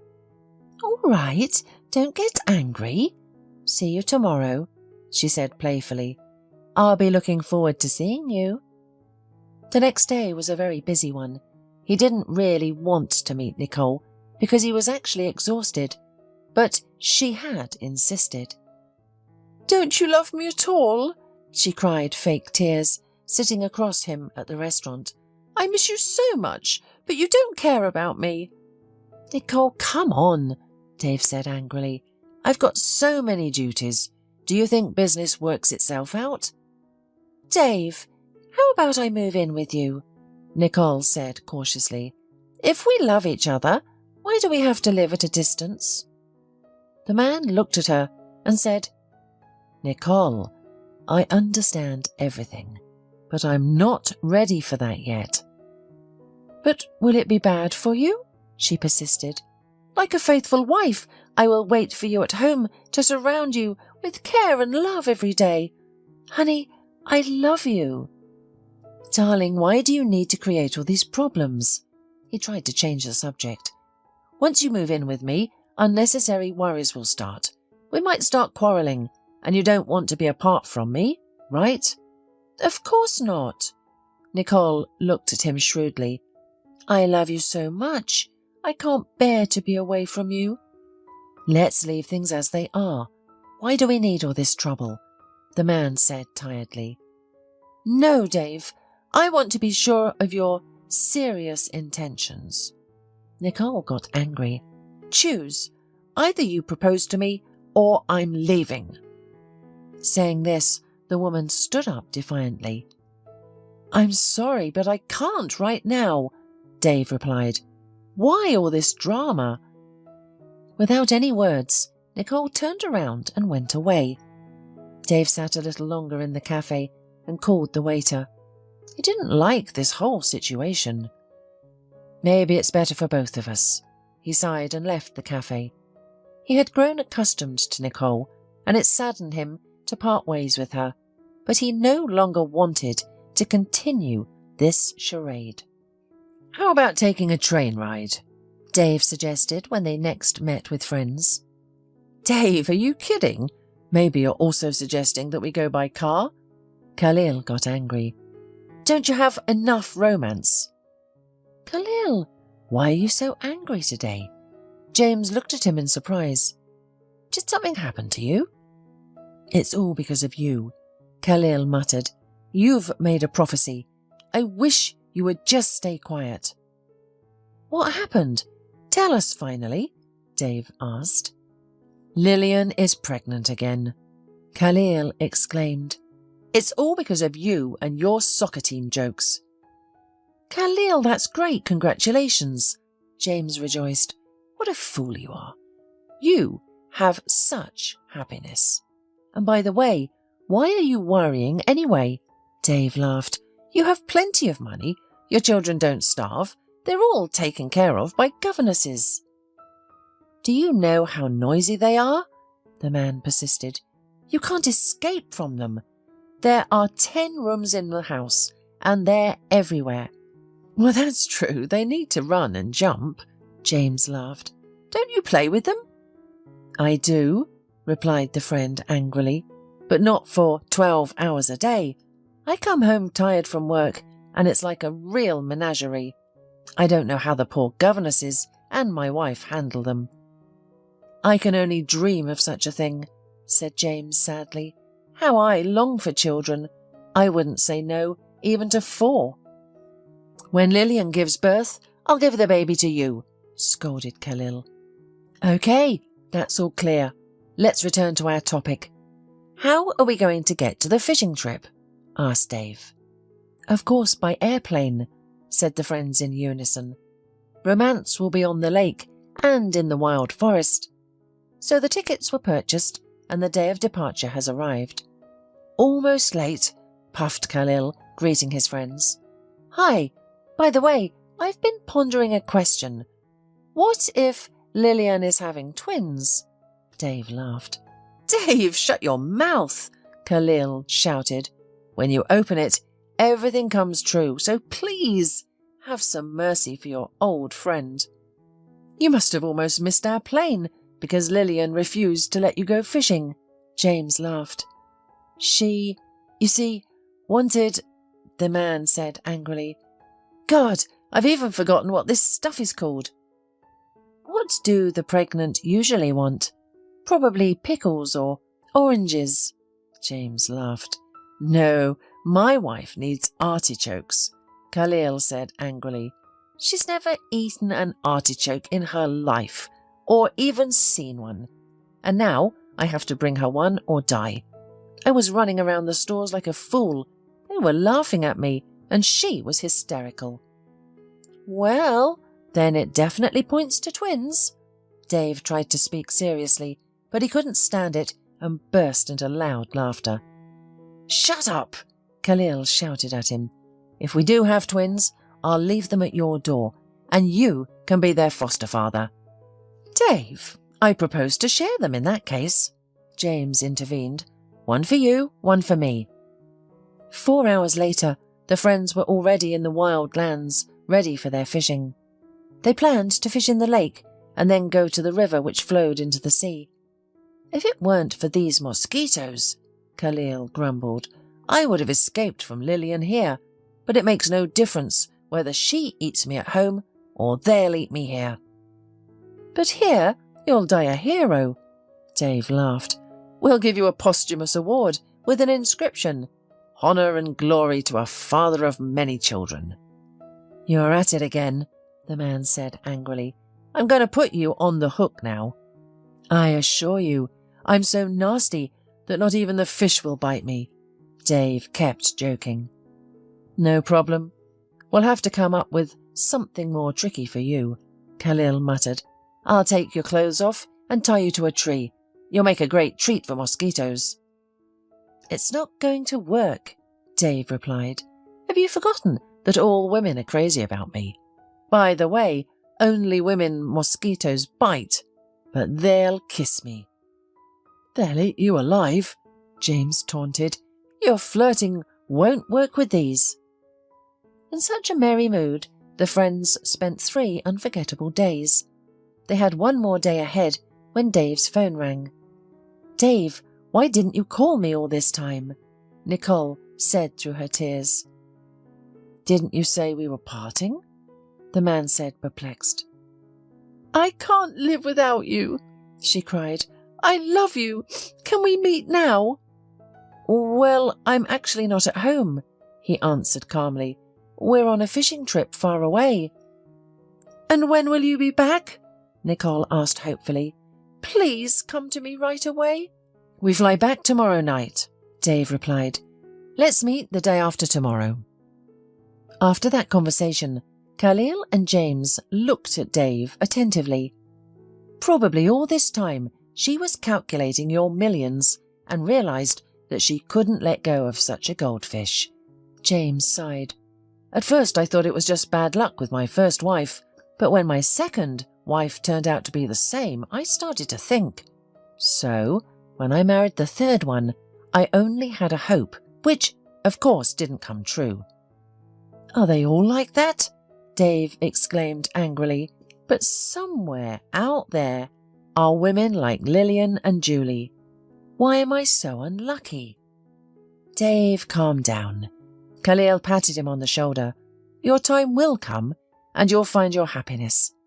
Maybe it'll be a woman you never thought of, but once you fall in love with her, you won't want to live without her. Is that even possible? Dave said quietly. I really want to love like that, but I can't. Maybe I can't love at all. Come on, it's all nonsense, Khalil encouraged his friend. It's just that you're surrounded by female hunters. Look for ordinary women. You know, it seems to me that even a little girl at the age of 10 dreams of riches. If you give them money, they'll spend it all in a month and then ask for more. I don't agree with you, James objected. Not all girls are the same. Here, if you like, we can even bet. Dave jumped up. I'll find someone, even the most ordinary or beggar, and I bet that she'll spend all the money at once. Okay, Khalil stretched out his hand. Let's make a bet. How much money are you willing to give? Let it be 100,000. Dave's eyes glittered. If you win, you give me a new car. And if I lose, then this very month you'll get married, James offered. Do you agree? All right, Dave laughed, but if I lose, which I doubt very much, I'll choose my future wife myself. It's a deal, Khalil said. When we get back, we'll start right away. We'll have some fun. Be sure that even a little girl can't resist my money. Dave winked at him. Probably you should offer the money to Nicole, James laughed. With her you won't lose for sure. No, Nicole doesn't count, the man protested. For the purity of the experiment, we'll choose an outsider. I'll have to think about that for a while. Dave was eager to rest after his return, but that same evening he received a call from Nicole, and they agreed that he would come to her house tomorrow at lunchtime. Dave, honey! Nicole ran out to meet him. Hurry, come in, I've been waiting for you. She looked wonderful. It was evident that she had put in significant effort, wearing a revealing dress and making a stunning hairstyle. There was wine on the table and delicious appetizers. Well, here's to reconciliation, Nicole said joyfully and poured wine into glasses. Nicole, I'm driving. Besides, I won't be long. I have to leave in a few minutes. Nicole was wary. She couldn't let him go, and tried her best seduction techniques. It seemed to her that she had almost succeeded, but suddenly Dave's phone rang. Yes, I'll be there soon, he answered someone. Nicole, I'm sorry. I have a little emergency at work. Oh, damn it, the woman shouted in rage when he had left. You're not getting away from me. I'll have you, Dave. Nicole had put in so much effort to ensnare Dave that she realized that it wouldn't be easy with him. Nicole had almost married a wealthy man before, but her friend took him away from her. Over the years she had become more calculating and acted cautiously. But Dave was a challenge. With him, she had to play the game of love for so long that she grew tired of it. She hoped that after the ultimatum, Dave would come to her and finally propose wholeheartedly, but she was mistaken. Don't worry, you won't escape from me. Her eyes gleamed with serious intention. I promise you that. Dave hurried out of Nicole's apartment and quickly ran to his car. He started the engine and lightly pressed on the gas. Thank God Khalil called me, he rejoiced. Otherwise I might have fallen for her fish road, and I don't want that anymore. Dave was just driving around town, and at one place he parked his car. He got out and walked down the street. He didn't even notice how he found himself in a familiar square. Suddenly, he noticed the same lonely girl reciting someone's poems. Who wrote this? Dave couldn't help asking. The girl was embarrassed and didn't answer. She took a deep breath and started reciting again. It's strange, the man thought to himself. Maybe she's deaf too. He stood there a little longer. The poems were truly heart-wrenching, with both pain and beauty in them. The man dropped a few bills into the donation box. I wonder what she would do with big money, he thought. Bingo! I'll give her the money. I'm sure she'll spend it all in a month. Yes, that's it. I'll definitely win that bet. He laughed. On the weekend, the friends gathered at Dave's father's house to play golf. So, how's Lillian? Dave asked amidst his laughter. Did she like the artichokes? Laugh all you want. Khalil pouted. They actually turned out to be delicious. She took a bite and wanted to throw them away. The artichoke craze has passed, but I ended up eating them with great pleasure. But now we have another problem. She wants durian. Ooh, it's so stinky. Ooh, James shuddered. I wanted to try it once in Taiwan, but as soon as I smelled it, I almost threw up. Yeah, I've told her all that, but she still wants it, and that's it, the man exclaimed in frustration. I even tried forbidding her from watching all those cooking and travel channels, but it's impossible. I'm afraid to even think about what she'll ask for next. Yeah, her taste preferences are really strange this time," James said bewilderedly. "Maybe she should eat anchovies, olives, crab, or whatever else pregnant women might want." "Oh, she even eats habanero peppers without bread," Khalil said in horror. "I'm shocked." "Khalil, it's definitely twins and boys," Dave teased his friend. All the men laughed, and then Dave continued, "Guys, I want to talk about our bet. I'm going to give money to a poor girl. She's probably about 10 or 11 years old. She looks like a beggar." "Well, then you'll win for sure." Khalid waved his hand. "It would be better for Nicole. She would spend that right away." He laughed. "Let it be so." James supported his friend. On the contrary, if she had never had money, she didn't know what to do with it, and will win. I agree. "Oh, how unlucky Nicole is." Khalil did not persist, "and she had severe pains for you, by the way, but you've spoiled it all." "Yes, she wanted to seduce me the other day," Dave exclaimed indignantly. "If it wasn't for you, Khalil, she would have definitely succeeded. Thank you for calling in time." As the round came to an end, the sun was already slipping towards sunset. The friends went home satisfied, having had a great time.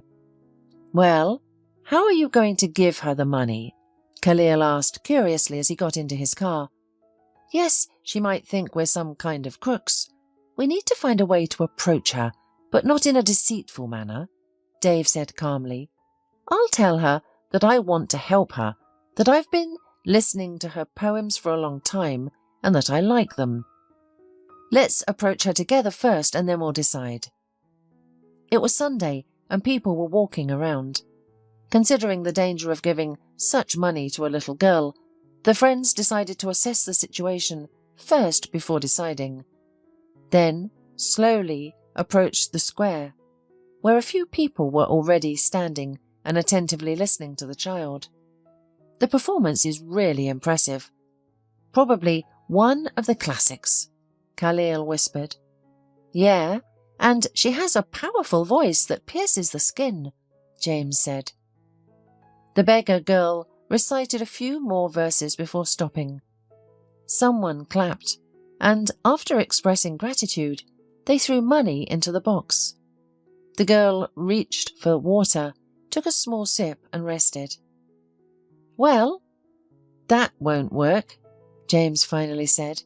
"We should find out where she goes in the evening. Instead of giving her a bag full of money in public, let's follow her to her house or wherever she goes and give her the money there. That way, no one takes them from her." "Yes, you're right," Dave agreed. "What should we do now? Hang around here until tonight?" "She left around 8 last time, but it's only 6 now." "Well, let's wait," Khalil sighed. "It's a bet. I don't even want to go home. Lillian is there with her tantrums and the kids are screaming. For now, let's go to a cafe," Dave suggested. "We'll return at 7 o'clock. She'll still be here." The man left the girl and went to a nearby cafe. Over a cup of coffee, they reminisced about how they had met, laughing at funny stories from their lives. It was almost 7 when they returned to the square. However, the girl had gone away. "Oh, damn!" Dave cursed. "The girl left early today. What do we do now?" If she had known what awaited for her, she would have waited for us here until morning, he said arrogantly. "What about our plan B?" Khalil sighed. "Nicole definitely won't refuse." "Forget her," Dave scolded. "She already has everything. She just doesn't want to work. She wants to live an all-inclusive life. I'd rather help this child." The friends decided to try their luck again the next day. By 6 o'clock they were already at the square. This time they parked the car closer. The men got out and listened to the poems the child was reading for about half an hour. Then she picked up her box and, feeling her way with a stick, hurried off to the side. "Let's follow her," whispered James. "But be careful. Blind people have excellent hearing." They cautiously followed the girl, but nevertheless She heard their footsteps behind her. There are several of them, she thought. Where can I run away? If anything happens, I'll scream. She hoped that the people would turn the other way, but they continued to follow her. Then Audrey thought, whatever happens, it's better for these people to take everything from her here than to find out where she and Rebecca lived. Therefore she suddenly stopped and asked anxiously, "Who are you? Why are you following me?" "See, I've told you," James hissed. "Girl, don't be afraid. We won't harm you. We want to help you. We were just afraid to give you money in the crowded square," he explained. The men approached the little girl, who trembled with fear and clutched her box to her chest. "Please don't touch me," she cried. "If you want, take the money." "We don't want anything from you," Khalil tried to calm the girl. "We wanted to give you the money ourselves.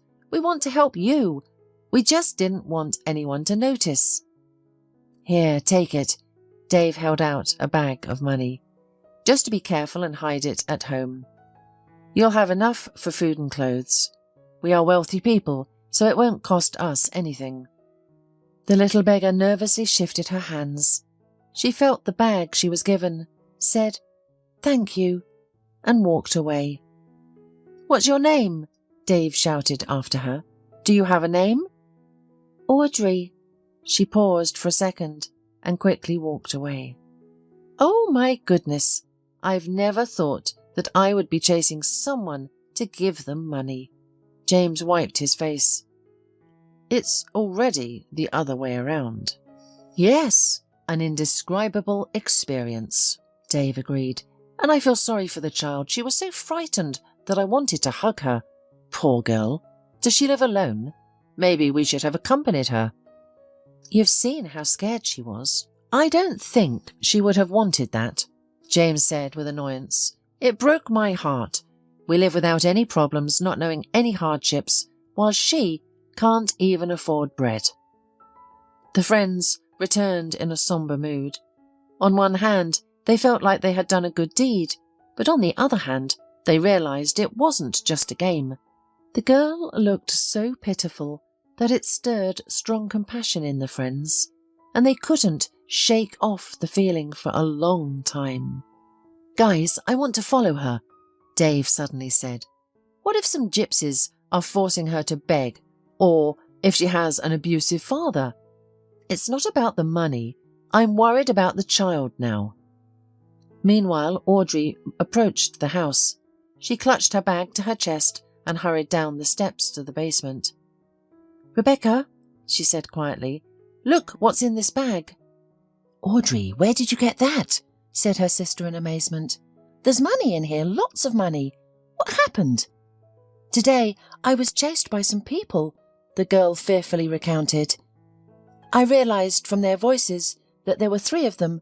They were men. They were following me. I was very frightened because I thought they wanted to take my money. I decided to give it to them so they wouldn't find out where we lived. But when they approached me, they said they wanted to help me. One of them explained that they were afraid to give me the money in public because it could be stolen. The men apologized for scaring me, handed me this bag, and left." "They didn't ask you for anything?" her worried sister asked. "Nothing," Audrey replied briefly. "What should we do now?" "Let's wait for a while," the girl suggested. "Maybe there are some bandits who decided to hide their money with us. Audrey, you should hide it in a secret place. If no one shows up in a month, then we can decide what to do with it." "All right," her sister agreed. "I'll hide it under the floorboards here." She opened their hiding spot, where they kept Rebecca's gold ring that their father had given her, along with $1,000 they had saved. "Audrey, what were their voices like?" Rebecca asked as they went to bed. "Were they mean?" "You know, I was so scared that I didn't even think about it," Audrey answered. "It seemed to me that one of them was younger. He had a very pleasant voice. Another was a little rough, but I also felt compassion and care from him. The third man sounded like a father. He was probably the oldest. He spoke to me as if I was his own child. I didn't sense any anger or anything bad from any of them." "What does it all mean?" she wondered, and then said aloud, Okay, let's get dinner and go to bed. It's getting late. You're already tired, aren't you? Rebecca, a child's voice called out, do you remember our mummy? Can you tell me a little about her? Audrey, Mum was beautiful, Rebecca replied. She was waiting for you so much. Daddy and I went shopping to buy you clothes. I remember really liking one outfit. It had beautiful butterflies on a white blouse and pants. We all really wanted you. Did Mummy see me when I was born? The little girl asked excitedly. Unfortunately, no, Rebecca sighed. She had fallen into a coma and never recovered. On the third day, Mum passed away. I wish I could have seen her, the child cried. But even if she were alive, I wouldn't be able to. Audrey, my dear sister, someday everything will change, and we will live in a big house again. She gently stroked the girl's head. Let's have faith in that, okay? Will we have a garden and swings there? Audrey began to dream. And I also want a dog and a cat. You will, you'll see, the girl said in a soothing voice. I have a feeling that one day you'll start seeing normally. And I would really like that, Audrey rejoiced. Otherwise, everything is just a blur in front of my eyes, and then suddenly almost darkness. It's like that all the time. Let's sleep, honey. Good night, Rebecca said, gently stroking her sister's hand. She closed her eyes and tears trickled down her cheeks. She realized that she should be happy because spring had arrived and things would be easier for them.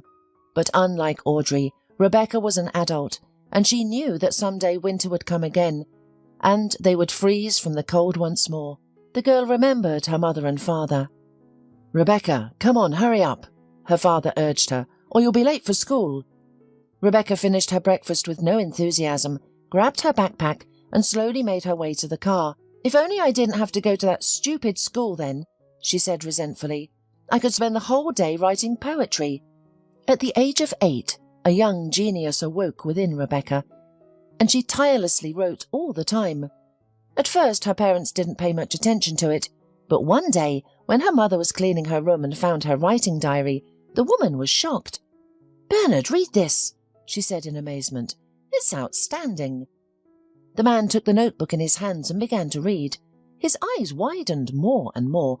He stopped and looked at his wife. Honey, she's got talent. How can a child write poetry like that? At the age of 15, Rebecca had already won many awards. Her parents didn't interfere. They did everything they could to nurture her talent in poetry. Rebecca was happy. The only thing she hated was school, or rather, certain teachers who tried to belittle her and devalue her talent. After graduation, Rebecca enrolled in the literature department of the university. She was in her 3rd year when everything changed. At these thoughts, Rebecca finally fell into a deep sleep. Audrey woke up early. Despite her poor eyesight, she tidied up by touch, cleaned up after her sister, and prepared breakfast. The room was always dimly lit, and Rebecca lay near the small window because she needed the light to write. Audrey, how do you like this? She asked, and read a new quatrain. I want to finish it today, and tomorrow we'll teach it. It's beautiful, Rebecca, the girl smiled. You have beautiful poems in general. They make me want to cry at first, but then they bring me joy. There's a shining face of a father and caring hands of a mother in them. There's you and me. They had tea and bread, and after putting everything away, the little girl left their dwelling. If Audrey could see, she would be horrified by their living conditions. It was an old, dilapidated house that had been abandoned by its inhabitants 7 years ago. Nothing had changed since then. Audrey and Rebecca lived in the basement. It was safe there, and the living rooms had broken windows, so it was warmer in the winter. The small window provided enough light for Rebecca to work.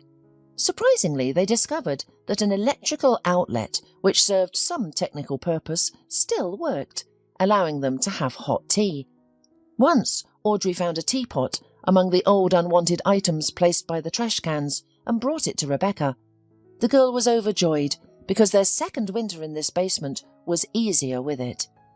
Meanwhile, Audrey took her stick and slowly made her way to the square. Many people loved her poems and the way she read them.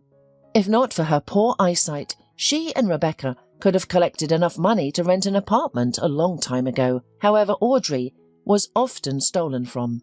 with people pretending to drop $5 into her box and actually taking 50 or 100. In the local store, she was frequently deceived as well, so they barely had enough for bread and some other basic items. Audrey reached the square and felt the steps leading to the monument with her stick. She carefully climbed onto the platform, placed the box in front of her, and began to read. Despite her poor eyesight, she had learned to sense the presence of people over time, and she was never wrong. Today she sensed several people had come up to her, and they had slipped some paper into her pocket. An hour later, thunder was heard, and it was obvious the rain was imminent. The girl took her box and sought refuge in her hiding place, the basement of a nearby building. The door to the inside was closed, but the steps leading down there were under a canopy, protecting her from the rain. The first thuds against the plastic roof were heard, and within seconds a downpour began. Audrey listened attentively to the rain, imagining her mother's voice behind it. Rebecca tried her best to replace her mother, but being unable to walk, she couldn't provide all the care Audrey needed. Someday I won't have to hide from the rain in old cellars, Audrey thought, because we'll have a home. Together with Rebecca, we will look out of the window and put our palms to the rain. The girl sighed. Her older sister said they had been homeless for over 3 years. Audrey hadn't realized how quickly time had passed. She vaguely remembered their house, but even then, her eyesight wasn't excellent. Eventually, her vision deteriorated, and the fragmented images in her eyes were replaced by almost darkness. She couldn't even remember her father's face, and there were only a few moments of his presence in her memories. The rain had stopped, and Audrey came out of her hiding place and wandered to the store. "Please give me bread, 4 sausages and a cookie." She handed the money to the saleswoman. "Here, take this." The older woman handed her the groceries. She quickly tucked a $100 bill into her pocket. "Will I get change?" The child held out her hand. "There's not enough here as it is.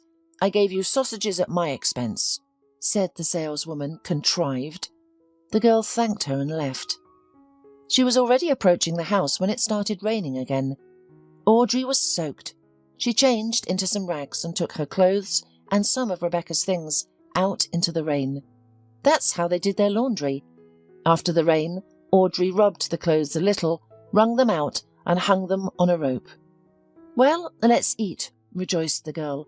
"I bought sausage today." They had a supper, and the child began to learn new verses, and again night came to their dwelling.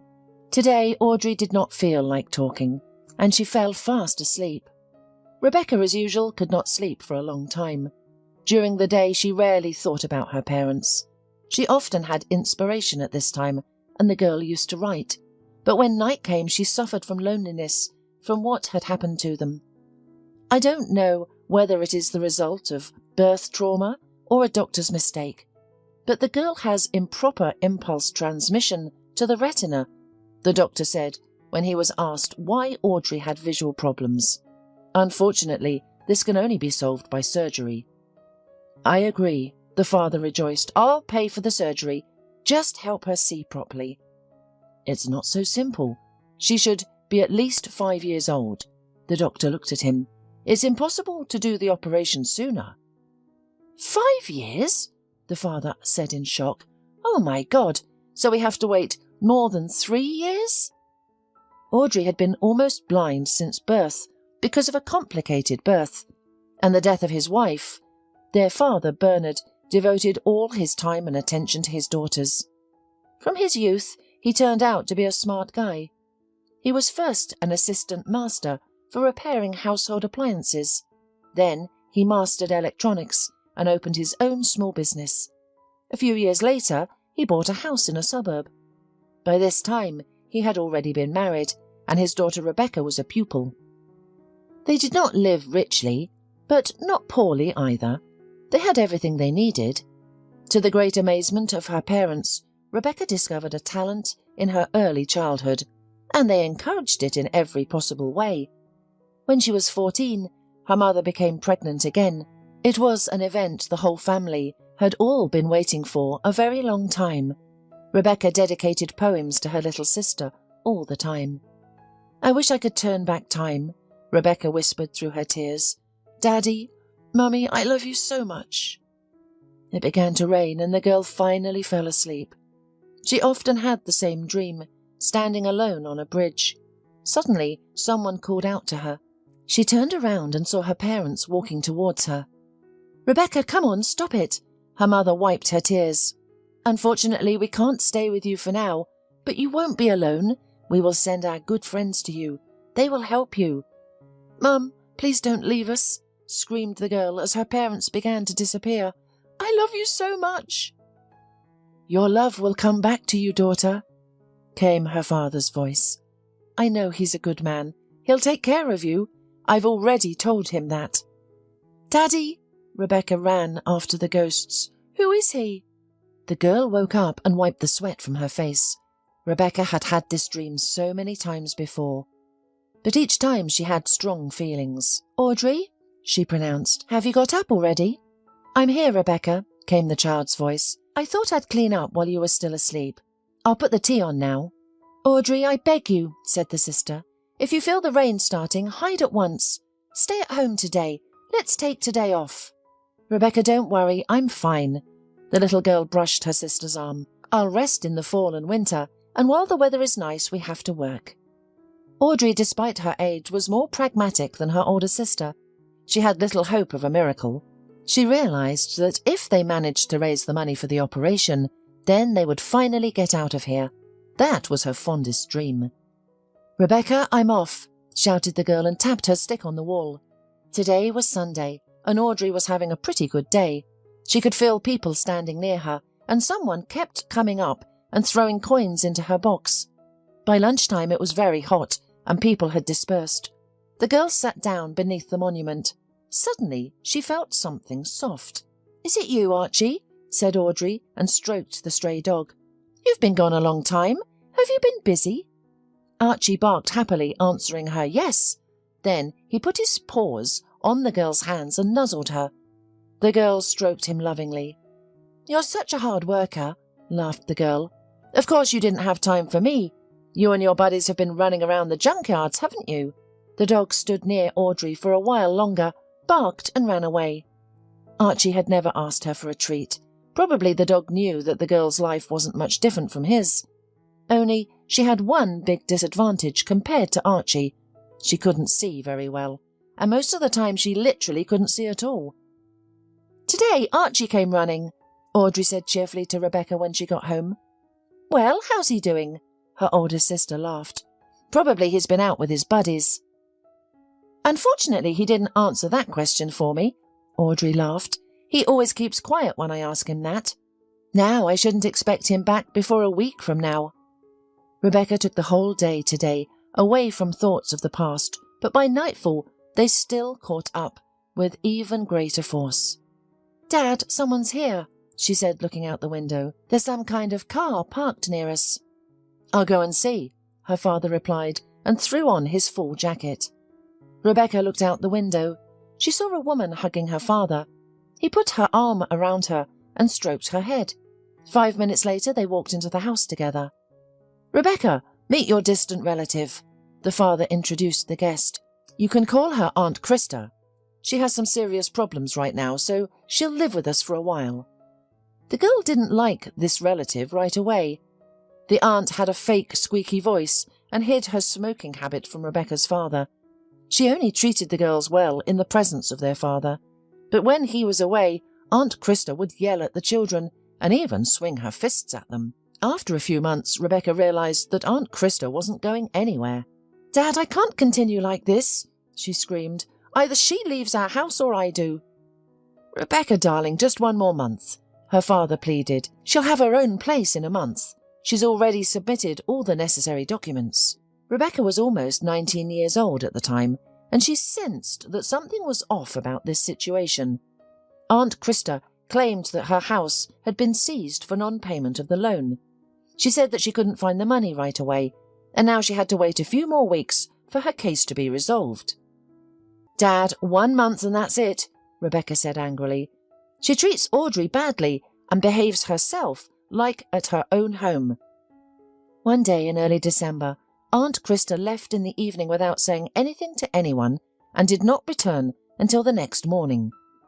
That day, Audrey was scheduled to be hospitalized for an operation, and everyone was anxious. "Where could she be?" Bernard worried. "We need to get to the hospital." "Dad, forget about her," Rebecca replied. "Let's hurry or we'll be late." They gathered their belongings and got into the car. The road was icy from the rain that had turned into snow overnight and froze everything in the morning. Father drove cautiously. "Oh, damn, I'm moving like a turtle," he cursed. "We're definitely going to be late," he added, annoyed, and accelerated. They had already travelled about 3 kilometres when they saw a small downhill slope ahead. Due to the ice, Father tried to slow down, but he couldn't. He applied the brakes, but they didn't work. Bernard tried to stop the car, but the speed only increased, and their car became uncontrollable. Rebecca couldn't remember what happened next. She felt a strong impact and pain in her spine. Her father died instantly. Rebecca and Audrey were taken to the hospital. The little girl's arm was broken, and her older sister was seriously injured. 2 months later, they were discharged from the hospital and returned home. Just as they were recovering from the shock of their father's death, their lives turned into a living nightmare. Aunt Krista took custody of Audrey. She took all the money, neglected to feed the girls, and refused to clean up after them. Under the stress, Audrey's eyesight worsened, and her eye surgery was postponed. She also took away all the money Bernard had saved for Audrey to pay for any additional expenses for her treatment. "God forbid, if you complain to anyone, you'll end up like your father." Krista hissed at bedridden Rebecca. "I'm in charge here now." Rebecca and Audrey stayed with her until April. Then one day, Aunt Krista entered the girls' room. "The notary is coming today," she said, looking at them angrily. "We're going to transfer the house to my name. You'll have to sign a waiver." "I won't sign anything," Rebecca said loudly. "This is our house, and you have nothing to do with it." "Oh, is that so?" The woman's eyes narrowed. "Then I'll send Audrey to an orphanage and then poison you." "You wouldn't dare," the girl screamed. "You'll go to jail for that." "Fool, they haven't put me in jail for your father yet," she laughed. It was only now that Rebecca fully realized the true cause of the tragedy. She quickly understood that this woman was capable of anything. "Fine," she finally said, "but if you do anything bad to me or Audrey, you will be in trouble." "Are you threatening me?" Aunt Krista's eyes turned bloodshot. "I'll strangle you with my own hands right now." Rebecca didn't know how this would have ended if the woman's cell phone hadn't rung. "Get ready, the notary is here," she shouted and left the room. That day, the girl signed all the documents. In the middle of the night, she was awakened by some people. She and Audrey were forcefully placed in a car and driven away for a long time. Eventually, they were unceremoniously dumped on the doorstep of the abandoned house where they had been living for 3 years. Aunt Krista received all their belongings as well as the money from the state that was meant for Rebecca and Audrey. Rebecca stirred, her face drenched in tears. She had been unable to sleep that night. "Audrey," her sister said the next morning, "I have a strange premonition. Something good is going to happen," rejoiced the girl. "You're rarely wrong. Maybe I'll make a lot of money today." "I don't know," she replied, "but I can feel that something good will happen." Audrey was in a good mood that day, and she recited poetry from the bottom of her heart. People thanked her, put the money in her pockets and box. The girl was going to return home early today. She and Rebecca decided that first she would bring the money home, and only after Rebecca counted the proceeds, the girl would go to the store. The older sister guessed that Audrey was being cheated all the time, and it hurt her a lot. Audrey worked so hard to earn that money, and the greedy adults were just stealing it from her. Audrey arrived home, and not 5 minutes later, a man's voice was heard outside. "Is anyone here?" Dave asked as he entered the courtyard of the half-destroyed house. "Audrey, where are you? Are you home?" There was no answer, so the man carefully looked around the old house. It was empty inside, and it was dangerous to stay there, as the ceiling could collapse at any moment. He was about to leave when he noticed the basement. He cautiously opened the door. "Audrey, are you here?" he called out. It was dark downstairs, so he turned on the flashlight on his phone and climbed down the steps. The presence of a small rug indicated that someone must have once lived there. "Audrey, don't be afraid, it's me. Do you remember me and my friends? We wanted to help you," Dave said loudly. The man walked a little further and entered a room. It was silent, but as he looked closely through the darkness, he noticed some movement under some rags. "Audrey, don't be afraid. I swear to God I won't do anything bad to you. I want to help you. Please let me talk to you," the man said desperately. A woman's head appeared from under the rags. She had a frightened expression. "Who are you?" Dave asked in surprise. "I'm sorry, I'm looking for Audrey. Maybe you know where she is?" "What do you want?" the young woman asked through tears. "What do you want from her?" "You see, my friends and I gave her some money the other day," Dave began, "but I didn't consider the possibility that she might have been held by bad people. I don't care about the money, but I wanted to help the child. Do you know if she has any relatives?" "You can take your money, we don't need it," the woman said proudly. "But you won't see Audrey. Leave us alone. Go away." "All right, I'll leave, but please tell me, why are you here? Is someone forcing you to stay here?" the man asked excitedly. "No," the woman replied briefly. "Please don't come here." Dave turned around and walked out of the basement. He was so amazed by what he saw that he could barely make it to his car. Who is this woman or girl, he thought. Is she a relative or her mother? How do they even live there? Tears flowed down his cheeks. Dave was not usually sentimental, but what he saw had deeply affected him. "Okay, I have to calm down, and then I'll come back here again." After a few days, the man regained his composure. He was eager to know what had happened to them and came to the square again. "Audrey, hello, it's me," he said softly. "Do you remember me? How are you doing?" The girl shuddered and quickly stood up, unsure of what to do. "Please don't be afraid of me," Dave said calmly. "I don't want anything from you. I want to help you. What happened to you?" "Our parents died and we were kicked out of our house." The girl lowered her head. "So what do you want from us? We don't want your money. We haven't even touched it." "Have you really not spent a penny?" he marvelled. Audrey shook her head, indicating a negative response. It was evident that the girl was telling the truth. "Wow!" Dave exclaimed, wiping his face. "I'm completely shocked." "We don't need your money," she replied. "We'll manage on our own." "Audrey, it's not about money at all," he said. "I just want to help you." "Then take your money," the girl suddenly said, "and we can be friends." Dave was unprepared for this turn of events. He was simply amazed. "We don't need money to be friends," Audrey added. "I agree," the man finally said. "For the sake of our friendship, I am ready to take my money, but you must give me your word." "What word?" the child wondered. "You want me to do something?" "If we are friends now, will you let me visit and give you gifts?" "It's a deal," she said, extending her hand. "Now we are friends, and we will fulfill our obligations faithfully." Audrey happily walked back home. She heard her new friend walking to her left. They had agreed that today Dave would pick up his money. "Audrey, let me get something for tea," Dave asked the girl. She cheerfully nodded at him. They entered the local store.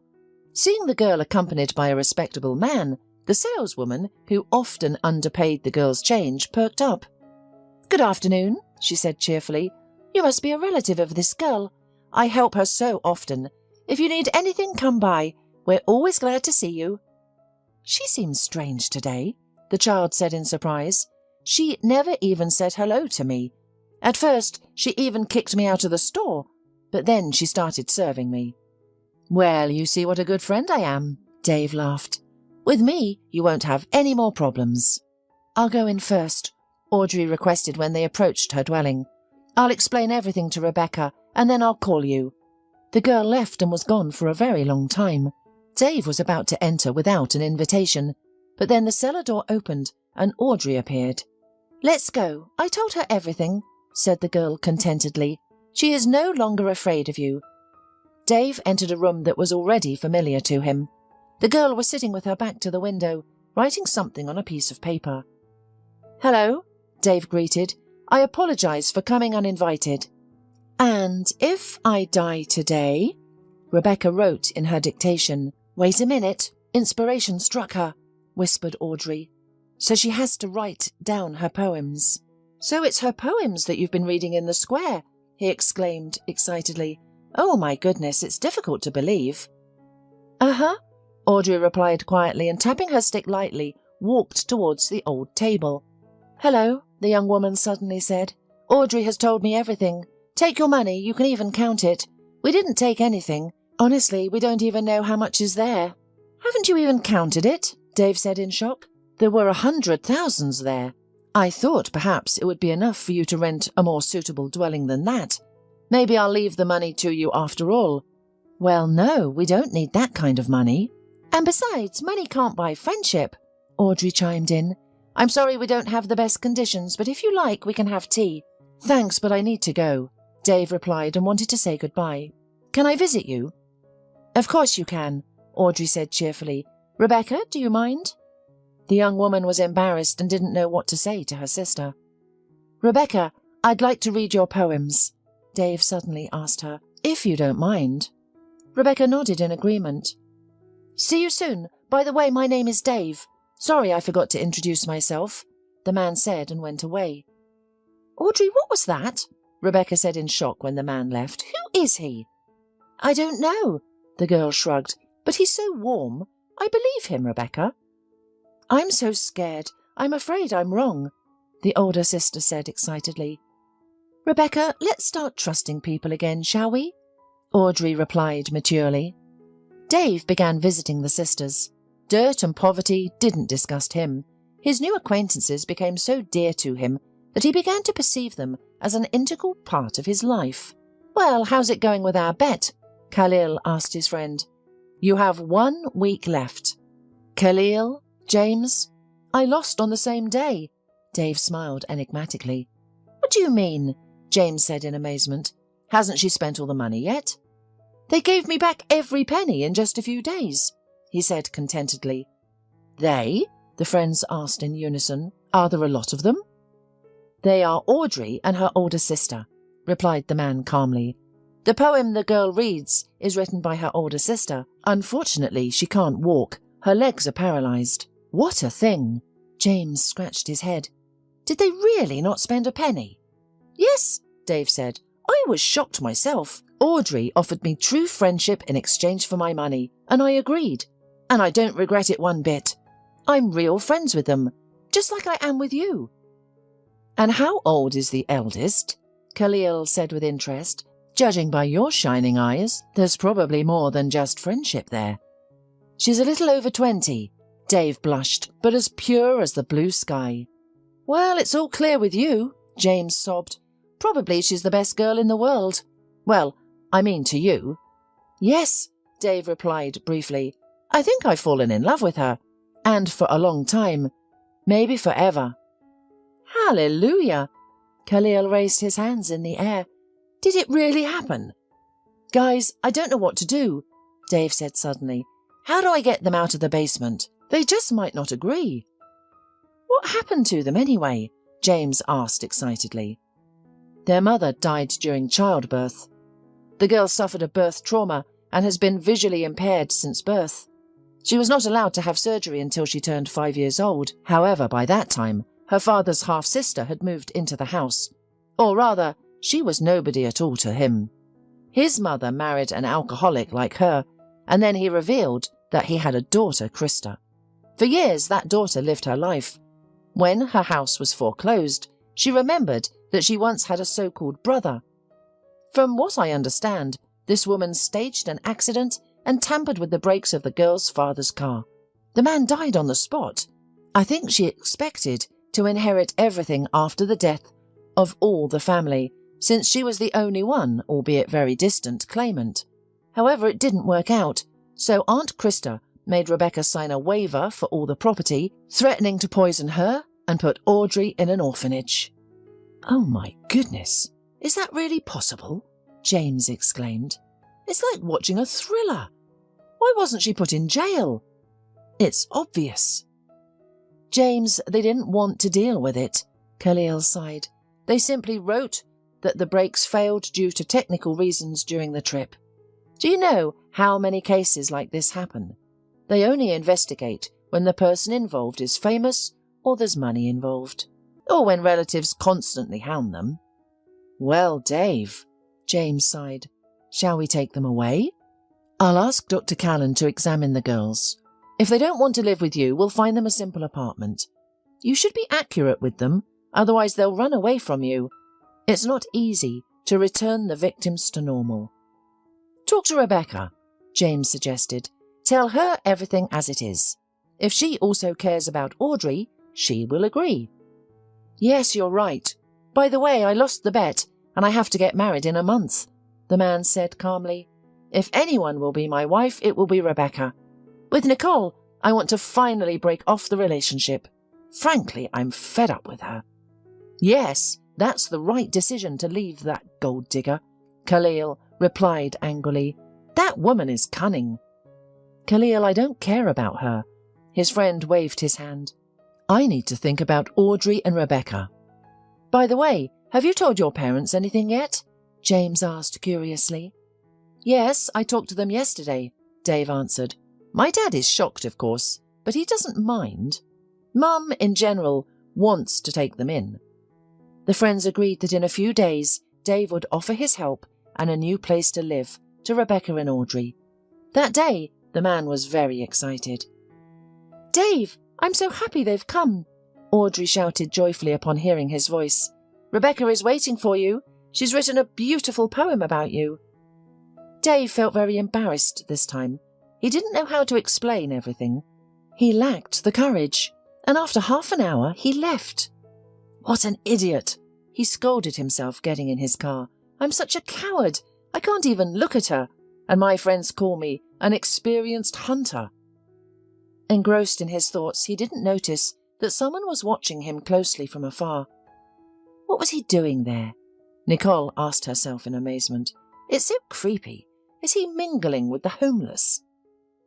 When Dave's car drove away, Nicole cautiously entered the basement. What the hell? It stinks in here, she snorted. Is someone living here? A flashlight illuminated her way and she entered the far room. Who are you? She asked impudently when she saw a young woman and the child. I'm sorry, but what are you doing here? Rebecca asked in amazement. Could Dave really stoop so low?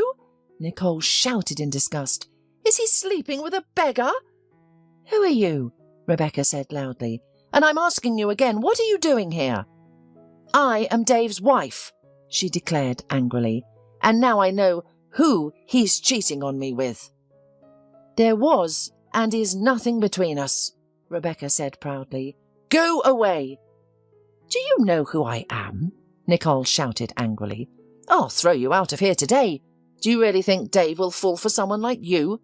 Don't be ridiculous. I've put so much effort into him, so don't expect me to give him to anyone. You speak of him as if he were a thing, Rebecca said in astonishment. What do you know about his life? Yelled the stranger in a frenzy. He's mine, and I'm not giving his money to anyone. I think I understand what this is about, Rebecca said calmly.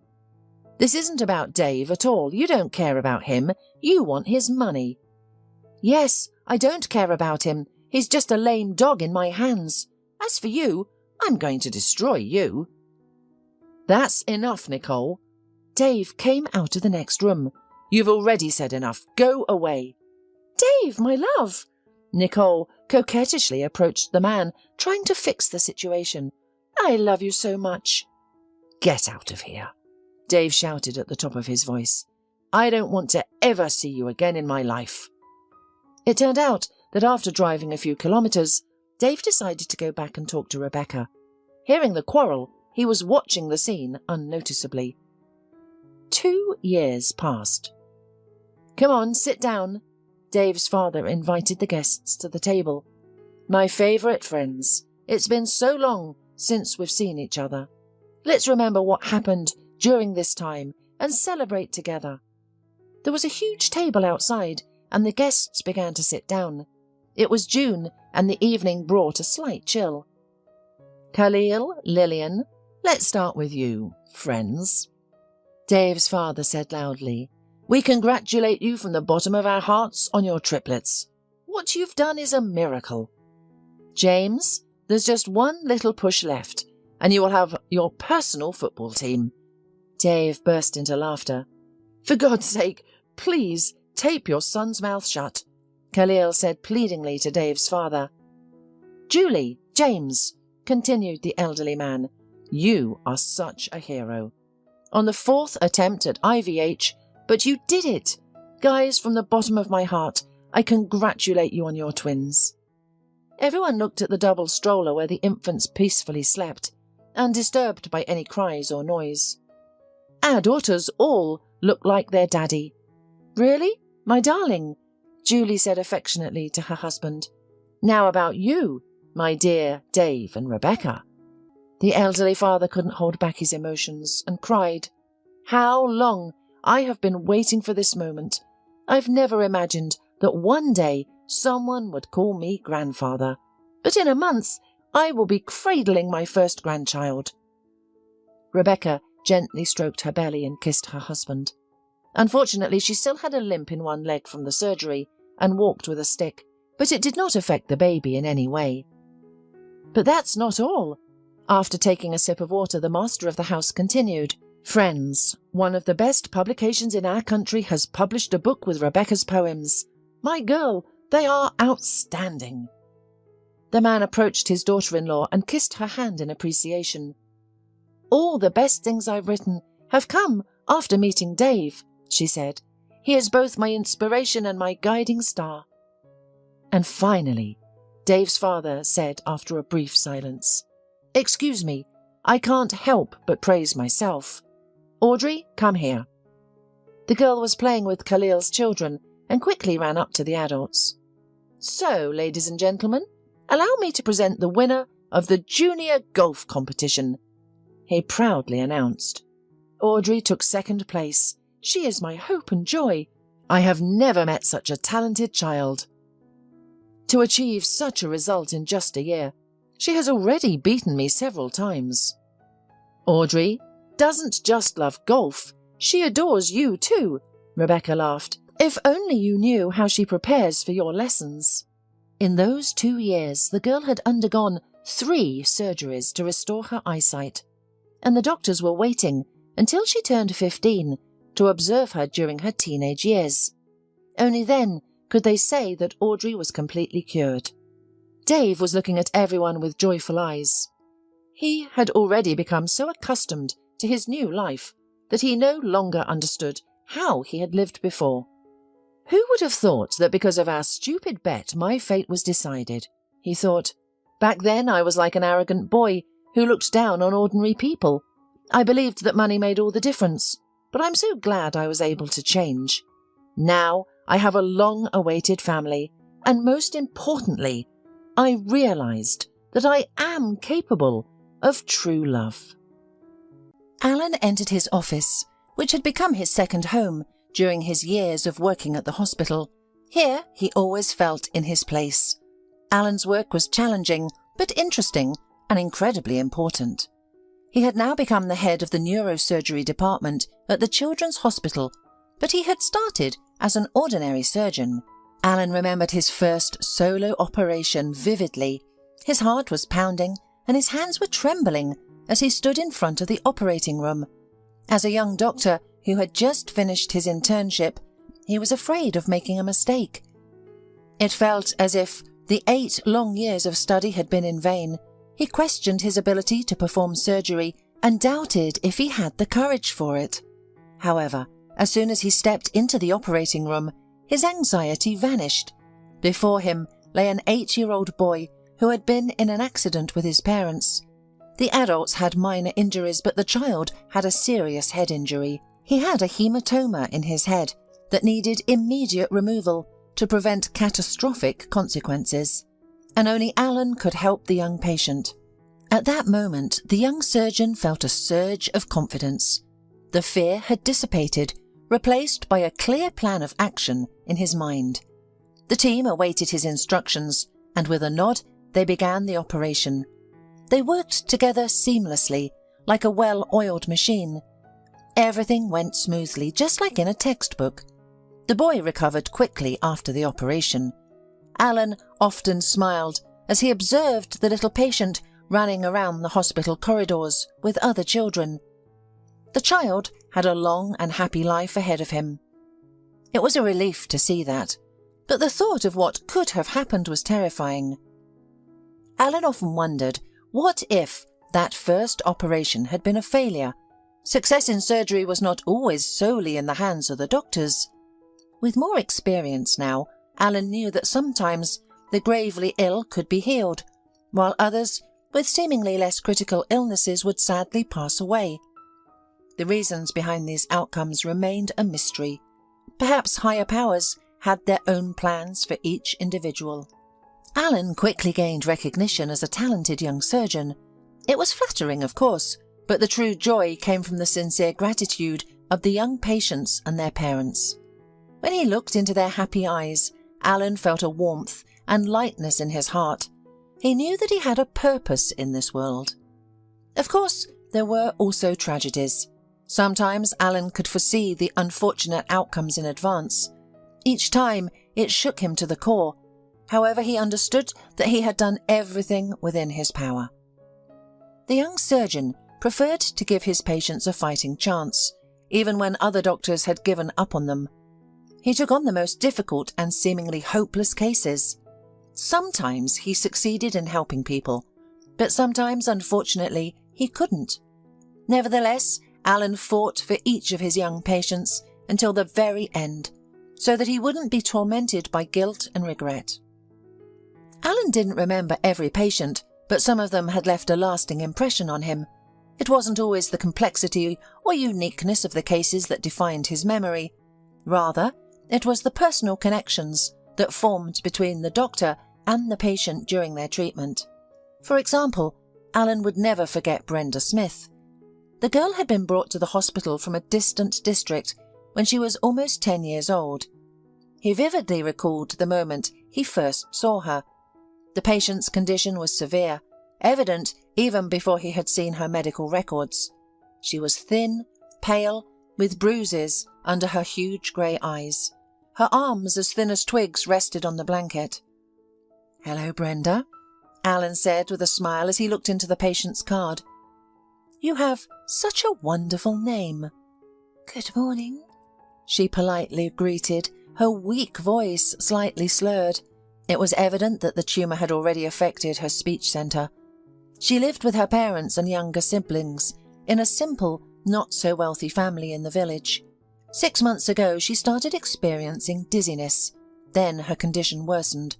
She developed strabismus and her motor skills declined. Concerned, her parents took her to the town to see a doctor.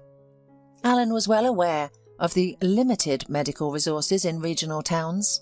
Brenda had wasted precious time there. After multiple misdiagnoses of anemia and genetic diseases, it was discovered that she had a rapidly progressing brain tumour. Brenda's mobility decreased and her smiles became rare, but her thirst for life and curiosity remained. Unlike the local doctors, she never doubted that everything would be fine.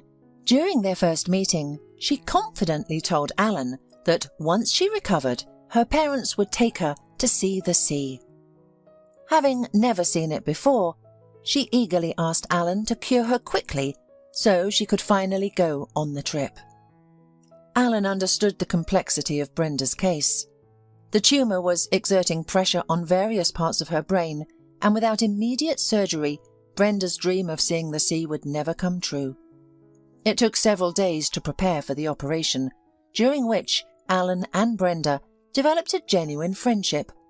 Every morning, Alan visited Brenda's room, taking the time to chat with the cheerful patient. "I had a dream today," Brenda shared with her favourite doctor. "I was riding a dolphin. Can you imagine? Its back was smooth, and I was holding on to its fin while it smiled. When I go to the sea, I'll see dolphins, won't I?" "Of course," Alan nodded, determined to make Brenda's dream come true. The entire staff adored Brenda. Who wouldn't? She was sincere, open, and bravely endured her misfortune. She obediently took bitter pills and endured painful procedures without complaint. Other children, even older ones, would be frightened and cry, but not Brenda. She was curious about everything. Brenda bombarded Alan with questions.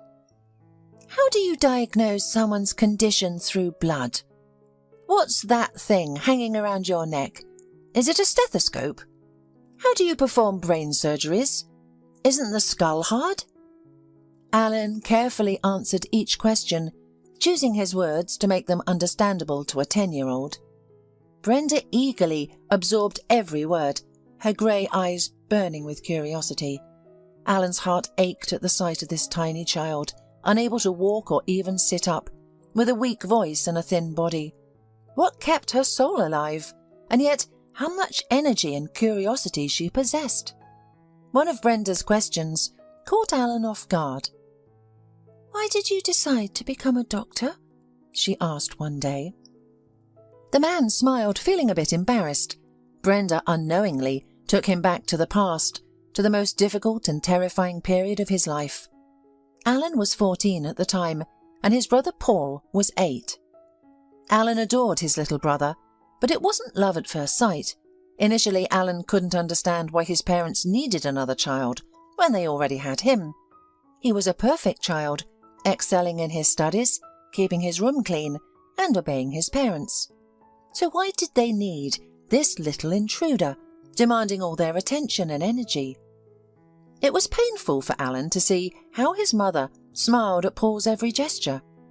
Oh, he's smiling. That's so cute. Look, Paul turned over on his tummy by himself. Paul is already holding a rattle in his hand. Alan was fed up with his mother's adoring reactions to every little gesture of his brother. So what if he can hold a toy? Alan, who had won first place in a school race, felt ignored by his parents' lack of praise. The baby's cries irritated him to the core. Alan, who used to enjoy spending time in his cosy room with books, found himself avoiding his home and instead running around with other boys in the yard to escape the sound of his brother's wailing. It seemed like Paul had taken away his previously happy life and his parents' attention. But as Paul grew up, everything began to change. The little boy started to look up at Alan with a gaze filled with trust and admiration.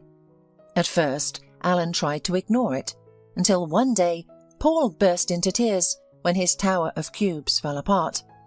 Alan fixed the situation, not out of pity or love for his brother, but simply to prevent his crying. Paul gave him that look again, and Alan couldn't help but admit that Paul clearly believed that his older brother was all-powerful. Since then, something had changed. Alan started developing a genuine interest in his brother. Playing with the baby and helping him explore the world made him feel strong, intelligent and responsible. As Paul grew up, he transformed from a chubby baby into a quick boy who loved playing yard soccer and excelled at climbing fences and trees. Alan was proud of his brother's agility and energy. Trouble came unexpectedly. Shortly after Paul started second grade and showed his talents in physical education, he even made it onto the local swimming team, passing a tough selection process effortlessly. Alan's heart filled with delight. Many of his friends had wanted to join the team, but couldn't make it, even after training specifically for it. One day, Paul was taken to an away competition, even though he hadn't trained much yet. Unfortunately, the bus carrying the young athletes got into an accident on the highway. The coach always made sure everyone was properly fastened before the journey began. However, it turned out that mischievous Paul unbuckled his tight belt to move about freely. The accident wasn't too serious, and most of the passengers only experienced a slight fright. However, Paul was unlucky. Since he wasn't wearing his seatbelt, he was thrown from his seat and hit his head hard against the wall. Paul didn't feel anything and immediately fell into a coma. He was quickly transported to the nearest hospital and connected to various sophisticated machines. The battle for Paul's life had begun. Alan vividly remembered those days. His parents were pale and silent. His mother frequently wept and incessantly called the hospital to inquire about her son's condition. Paul had undergone multiple surgeries, each time fueling Alan's hope for a positive outcome. The surgeons seemed to him like gods in their white coats, exuding intelligence and near omnipotence. But despite the passage of time, Paul remained unresponsive. On that day, Alan's parents were at the hospital for an unusually long time. When his father finally brought his exhausted mother home, Alan immediately understood the heartbreaking truth. Paul was gone. Adapting to this reality proved immensely challenging. The grieving parents had changed deeply. His father was rarely at home, disappearing for work and returning home intoxicated and aggressive. His mother seemed oblivious to her surroundings. She no longer prepared delicious meals for the family, showed no interest in Alan's academic achievements, and even abandoned her favourite TV series. She moved through life like a machine, burdened by some heavy duty. Alan felt an almost physical pain from the inability to converse with his brother, to gaze into his curious blue eyes. He yearned to share his thoughts with someone, but his friends would not understand. His father was always absent, and his mother remained indifferent. Thus, he bore the burden alone. Initially, Alan harboured anger towards the doctors. Why couldn't they save his brother? After years of studying, were they unable to cure him? Perhaps Paul had simply been unfortunate to fall into the hands of these inept doctors. If only there had been a different, competent doctor, they could have saved him. The anger within the teenager grew stronger with each passing day. Why should his entire family suffer because of the laziness and incompetence of a few doctors? One day, Alan could no longer bear it and went to the hospital. He sought out the surgeon who had operated on his brother. The boy himself was unsure of what he expected from this encounter, but his soul demanded action. He burst into the office on the second floor and found a weary elderly man with red eyes from lack of sleep. "What can I do for you, young man?" he asked politely. Alan poured out his heart. His emotions flowed unabated as he expressed his pain and anger. He expected the doctor to kick him out at the start of his impassioned rant. However, the man listened attentively, without interruption. His eyes conveyed both attentiveness and profound sadness. "Of course, I remember Paul. His case was severe, and his brain suffered significant damage. We tried our best, fought for his young life until the very end." The doctor proceeded to explain the details of Paul's condition to the 14-year-old. He also provided insights into the structure of the human brain. Alan listened in awe, finally comprehending numerous aspects of the situation. Initially, Paul had slim chances of survival due to the unfortunate nature of his fall. However, the doctors fought tirelessly, performing surgeries, monitoring and supporting him. The doctor even showed Alan scans of Paul and other patients, enabling the boy to see and understand everything for himself. It was after this conversation with the doctor that Alan resolved to become a surgeon himself, specializing in brain surgeries to save people. He immersed himself in reading once again, but now it was books about anatomy. This new world fascinated and captivated him more each day. His parents did not particularly encourage his newfound passion. They seemed oblivious to Alan's existence. Each family member was consumed by their own emotions, finding solace in their own individual ways. One would assume that after losing one son, both mother and father would focus all their attention on the remaining one. However, they unexpectedly became completely indifferent towards Alan. Taking matters into his own hands, Alan found out about the admission requirements for the medical academy, searched for a hostel and tutors. And everything turned out well for Alan. He successfully enrolled, relocated to the capital, commenced his studies, and eventually began working. His parents appeared to rejoice in his successes, but their grief still consumed them. Years passed, yet little had changed. Alan attempted to convince his parents to seek help from a good therapist. However, they refused, assuring him that nothing was wrong with them. Alan reconciled. After all, they couldn't be taken there using a leash, could they? Alan did not share any of this with little Brenda, but she was still waiting an answer to her question, why he chose the profession of a doctor. "Well, I really wanted to help little children." The man finally found his voice. "I want you to run, jump and be carefree again. You enjoy having fun, don't you?" "Of course," the girl smiled. "When I can walk again, the first thing I'm going to do is have a big frenzy of screaming, jumping and catching up." "That's a wonderful plan," Alan approved. He promised Brenda that everything would be all right. What else could he say when she asked? However, in reality, her condition was severe and the prospects were rather bleak.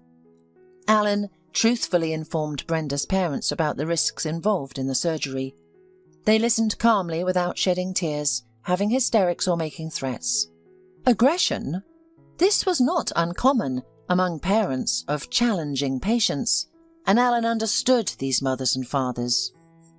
Years ago, he himself stormed into a doctor's office in a fit of rage.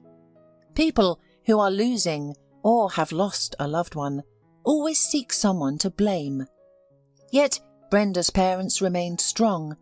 It was evident that they were filled with fear and worry, but they also held on to hope. You see, anything can go wrong on the operating table. The tumour is large and it puts pressure on many parts of the brain. This is a significant risk. However, if we don't perform the surgery soon, Brenda won't have any chance at all. "We agree," said Brenda's father, squeezing his wife's hand. He nodded. "Everyone except you has given up on Brenda, but this way at least she'll have a chance." "I'll do my best," said the doctor, and he did give his all. He poured his heart into it as he always did.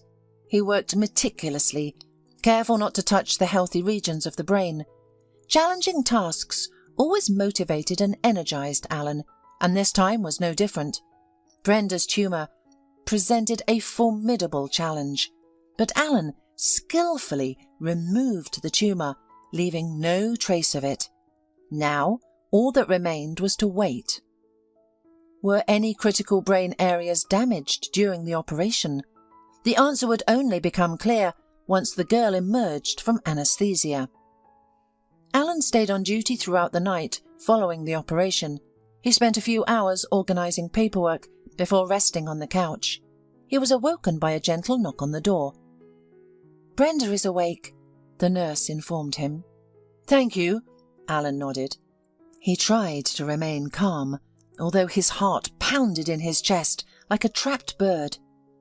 Brenda was laying on the bed, just as she had before the operation. Alan immediately recognised her curious eyes and breathed a sigh of relief. Brain surgeries often change people drastically, sometimes rendering them profoundly disabled. "Well, baby, you're a real hero." Alan sat down on the edge of her bed with a smile and, stroking her hand, asked the usual questions. If she had a headache, if her vision was double. Brenda answered, and her speech was no longer slurred. Of course, she was still weak, but it was only temporary. With every day, Brenda grew stronger. Just a week after the operation, she had already started standing up. How thrilled she was to be able to move again. Brenda had spent months confined to her bed, and now she could move freely. It was nothing short of a miracle. "I can run, jump, dance!" The little girl shared her joy with Alan. "And when my mum and dad take me to the sea, I'll learn to swim there, and maybe even swim with a dolphin, just like in my dream. Oh, I didn't tell you. I dreamt about a dolphin while I was under anaesthesia. I wasn't even the least bit afraid of it." Alan smiled. "But be careful not to run too fast. You're not ready for that yet." "But I want to," argued the girl. "Your corridors are so long and wide, it's as if they were made for running." Soon Brenda made friends with children from other wards and became their little leader.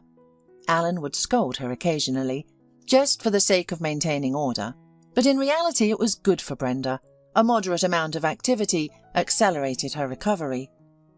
After the operation, Brenda needed to work on her finger dexterity, and children's arts and crafts were perfect for that. When Alan mentioned this to her parents, they immediately brought her various materials: cardboard, scissors, clay, glue, paint. Now Brenda was creating a lot.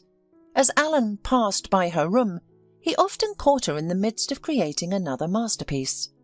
She had started drawing and improved with each passing day. Her fine motor skills were developing rapidly. Alan couldn't be happier for Brenda. This child had very little chance of survival, let alone a full life. All the other doctors had given up on her, but he took a chance. And what a result! Brenda would live. It was truly a miracle. Cases like Brenda's gave Alan the strength to keep working and endure the failures that, though not frequent, still occurred in his practice. Some patients were beyond help. Alan took each loss to heart, despite it being unprofessional. Stories like Brenda's were a source of support, encouragement and inspiration. On the day of her discharge, Brenda looked a little sad. "I'm going to miss you," the girl said, glancing at her doctor. "We've become such good friends, and now we have to say goodbye. It's so sad." "I miss you too," Alan admitted. Brenda's words touched him and filled his heart with warmth. "But I hope you won't need to see doctors often in the future." "Doctors are the best people," Brenda declared fervently. "I've got a present for you." Saying this, she took out a small box from her purse. It was a cardboard box, covered with shiny foil and decorated with tiny roses made of red paper. "What a beauty!" Alan marvelled. He was truly impressed with the creation he had received. The girl's fine motor skills were impressive. Not everyone could build such a box. It was surprising how quickly she had recovered. "I made it specially for you," Brenda admitted. "It took me 3 whole hours. Do you like it?" "Very much." Alan nodded seriously. "This box will take an honourable place in my collection. Here, look." With these words, he walked over to the shelf. Brenda was not the first little patient who had thanked the doctor with a handsome gift. Alan had a good rapport with children, so he had quite a collection of these creations. He kept the children's creations carefully and cherished them. The little patients put so much effort into pleasing him. These cute things had a special energy. Alan placed Brenda's box in the very centre. "Well, good luck to you." Alan smiled in farewell. "We'll see each other again some day," Brenda promised. "Better not." These words Alan uttered when the door had already closed behind the girl and her parents.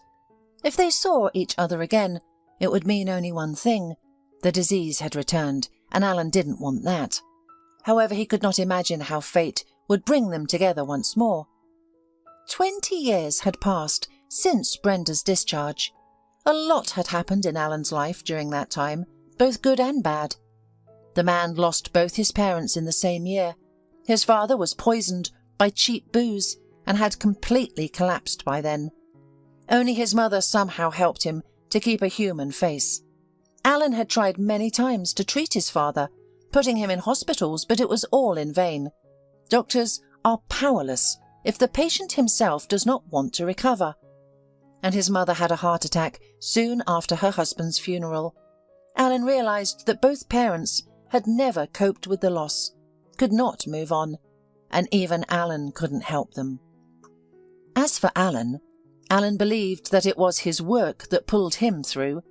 Every child's life he saved, he mentally dedicated to his brother, That's probably why the man was sure that Paul had come into this world for a reason. Thanks to what happened to his brother, Alan entered the medical profession and treated children. This thought was very supportive for the man. Alan felt the loss of his parents deeply. Even though they did not communicate much, the man always knew that they were people who loved him, always waiting for him and proud of him, and he was not ready to be completely alone in this world. During this difficult period in Alan's life, Debbie appeared. They met quite by chance at the birthday party of Alan's colleague. Alan noticed her at once, a tall, slender young woman with sad eyes, long wavy hair, thin hands with graceful fingers, high cheekbones, and for some reason, sad eyes. The man really wanted to unravel the mystery of this silent beauty. Why was she sad? Somehow, he was immediately drawn to her. Summoning his courage, Alan asked her to dance. Luckily, she agreed. It turned out that she was a cousin of Alan's colleague. The young beauty worked as an economist in an oil company. After leaving the party together, Alan and Debbie spent their time wandering around the city, sitting in cafes and getting to know each other through endless conversations. Soon they both realized that they couldn't imagine their lives without each other. Alan never expected to find someone so understanding, sensitive and loving, who could sense even the slightest change in his mood and knew how to cheer him up in any situation. Finding happiness in Debbie came as a complete surprise to Alan. Just holding her hand, looking into her eyes, and seeing her beautiful, warm smile was enough to make him feel completely happy. Alan eventually discovered the reason behind Debbie's sad eyes at the birthday party. Luckily for him, she had broken up with her boyfriend just the day before. Although they were already preparing for the wedding, Debbie caught the groom with another woman. Upon learning this, Alan silently thanked fate for such a gift. He and Debbie got married and fulfilled their dream of moving out of the city. They bought a wonderful house with a spacious garden, away from noisy roads and crowds. It was the perfect place to relax and unwind after work. The house had many rooms, and the couple planned to dedicate 3 of them to their future children. They both dreamed of having a large family. However, the first year of trying to conceive did not yield the desired results. The couple remained optimistic, knowing that it sometimes takes time. They felt like the miracle they were hoping for was just around the corner. But it didn't happen. The miracle did not occur the following year or in any subsequent year. Naturally, the couple sought medical advice and underwent comprehensive examinations. Debbie faced serious problems, and so years of treatment commenced. The woman dutifully followed all the doctor's prescriptions, never missed appointments, took medications, endured painful procedures and unpleasant examinations, all in the hopes of filling the empty children's rooms in their home. Yet nothing seemed to work. Alan was sorry for Debbie, and one day Alan decided to have a serious conversation with her. "Maybe that's enough? You are sacrificing yourself, wasting time and nerves and jeopardizing your health. I love you, and I don't want to see you suffer. Let's live for each other." "I love you too," Debbie smiled sadly, "and that's why I will give you a son. You'll see, everything will work out. I have a special intuition." Alan let out a heavy sigh, attempting once again to convince his spouse that she didn't need to endure such suffering for his sake, that her own well-being was what truly mattered to him, and it didn't matter to him whether she gave birth to a baby or not. But Debbie turned out to be right. Just a couple of months after that conversation, a miracle occurred. Alan vividly remembered the morning when Debbie said that the pregnancy test was positive. The joy that radiated from the expectant mother's eyes was immeasurable. Alan was left breathless by her words, and tears suddenly welled up in his eyes. But as a doctor, he understood that not all pregnancies end with the birth of a baby. Nevertheless, they now had at least a chance. Pregnancy turned out to be quite difficult for Debbie. She almost lost the baby multiple times at different stages and had to visit the emergency room frequently. However, she never complained and followed all the doctor's recommendations, taking care of herself like a fragile object. It was an anxious and exciting period, with many ultrasounds revealing that she was expecting a boy. "I told you I would give you a son," rejoiced Debbie, "and then 2 more daughters. We have 3 children's rooms." The threat persisted throughout the pregnancy.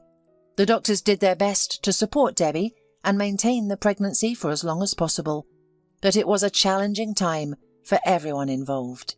Labour began earlier than expected, luckily while Debbie was in the hospital. The baby was born weak and immediately placed in a special medical box for premature babies. The doctors couldn't provide a prognosis. Debbie demanded more precise information from the doctors, but Alan knew the feeling. He had been in similar situations before, where everything depended on unknown factors. Now he found himself in the same helpless and anxious role as a parent. The baby boy was named Kyle, in honour of Debbie's grandfather. He was also born weak and premature, but against all odds he survived and grew up to be tall, strong and intelligent. Little Kyle initially had trouble breathing due to underdeveloped lungs. After addressing this issue, serious vision problems were discovered, putting him at risk of blindness. Alan sought help from his connections and had the child operated on at the country's top ophthalmology centre.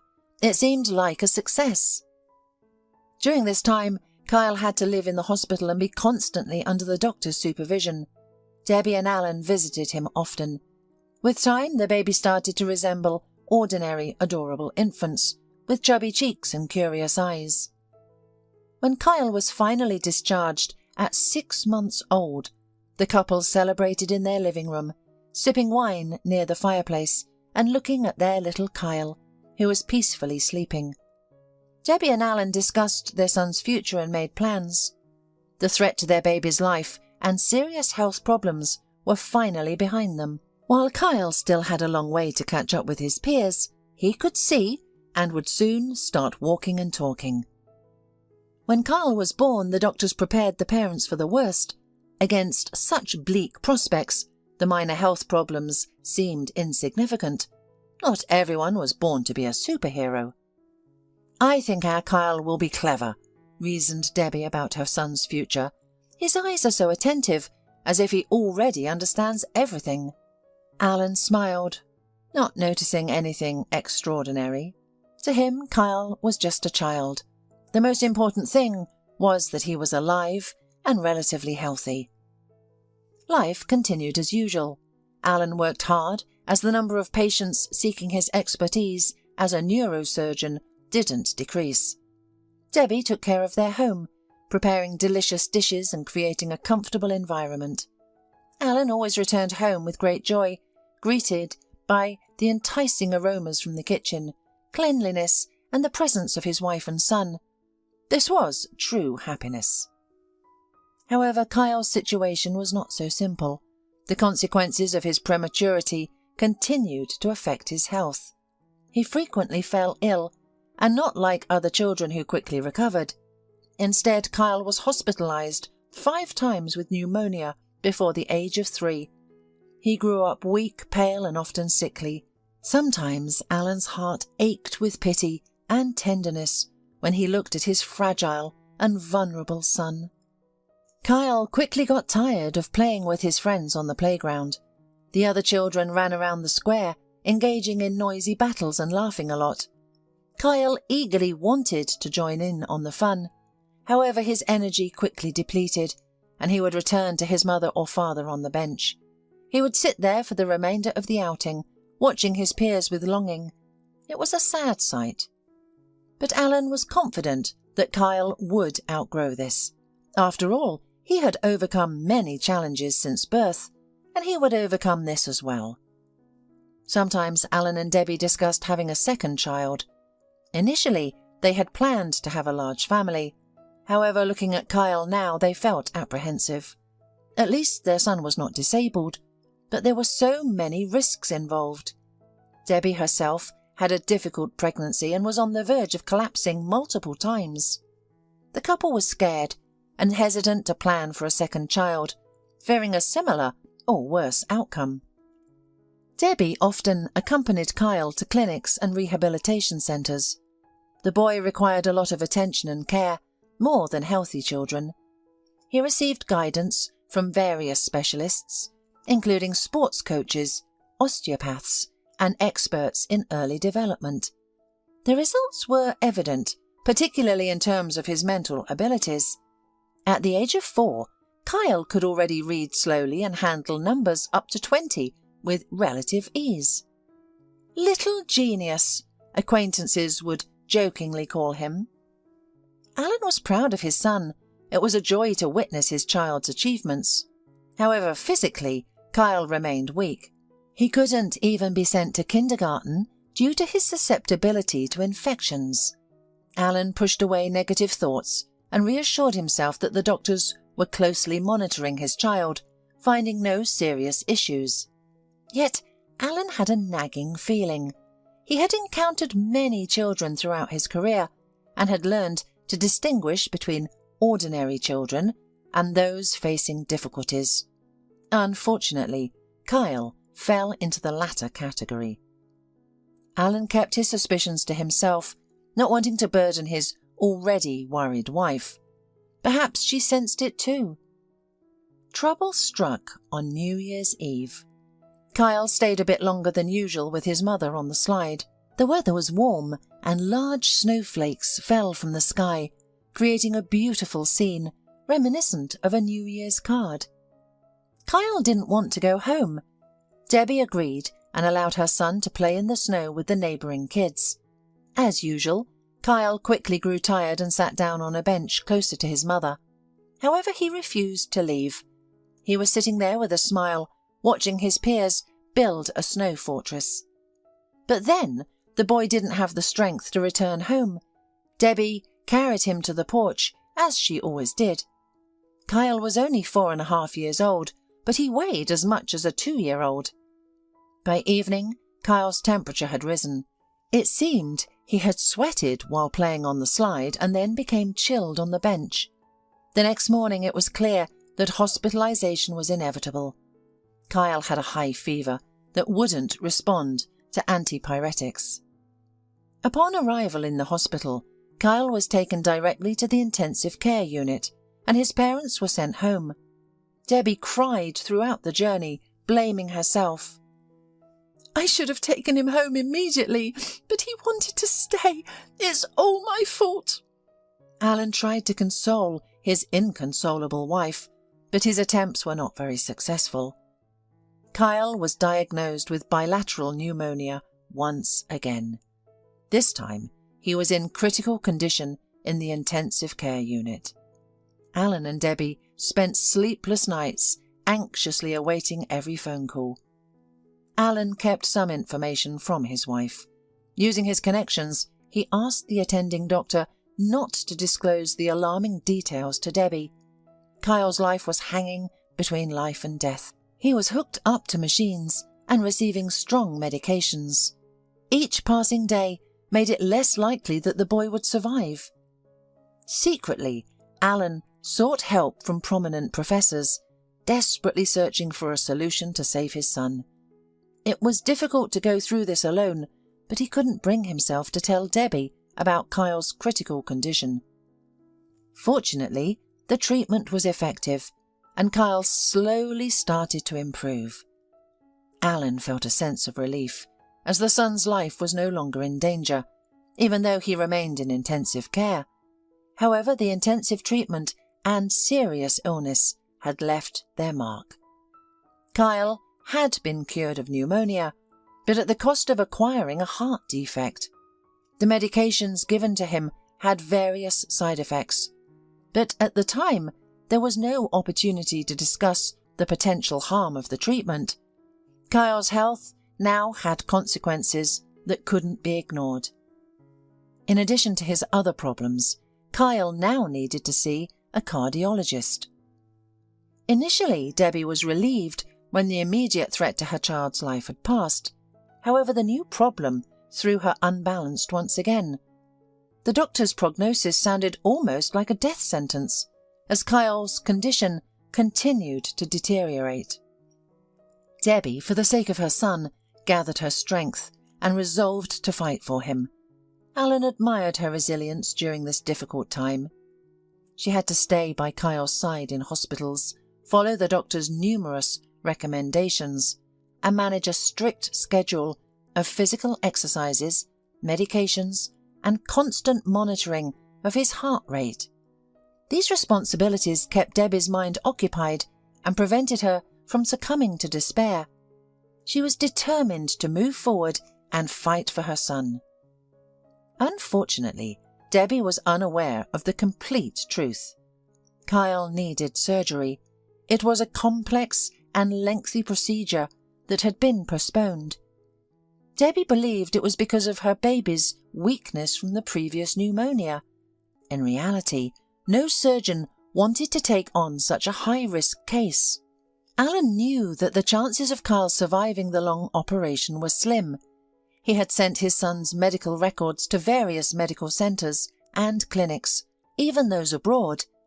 The responses he received were all similar.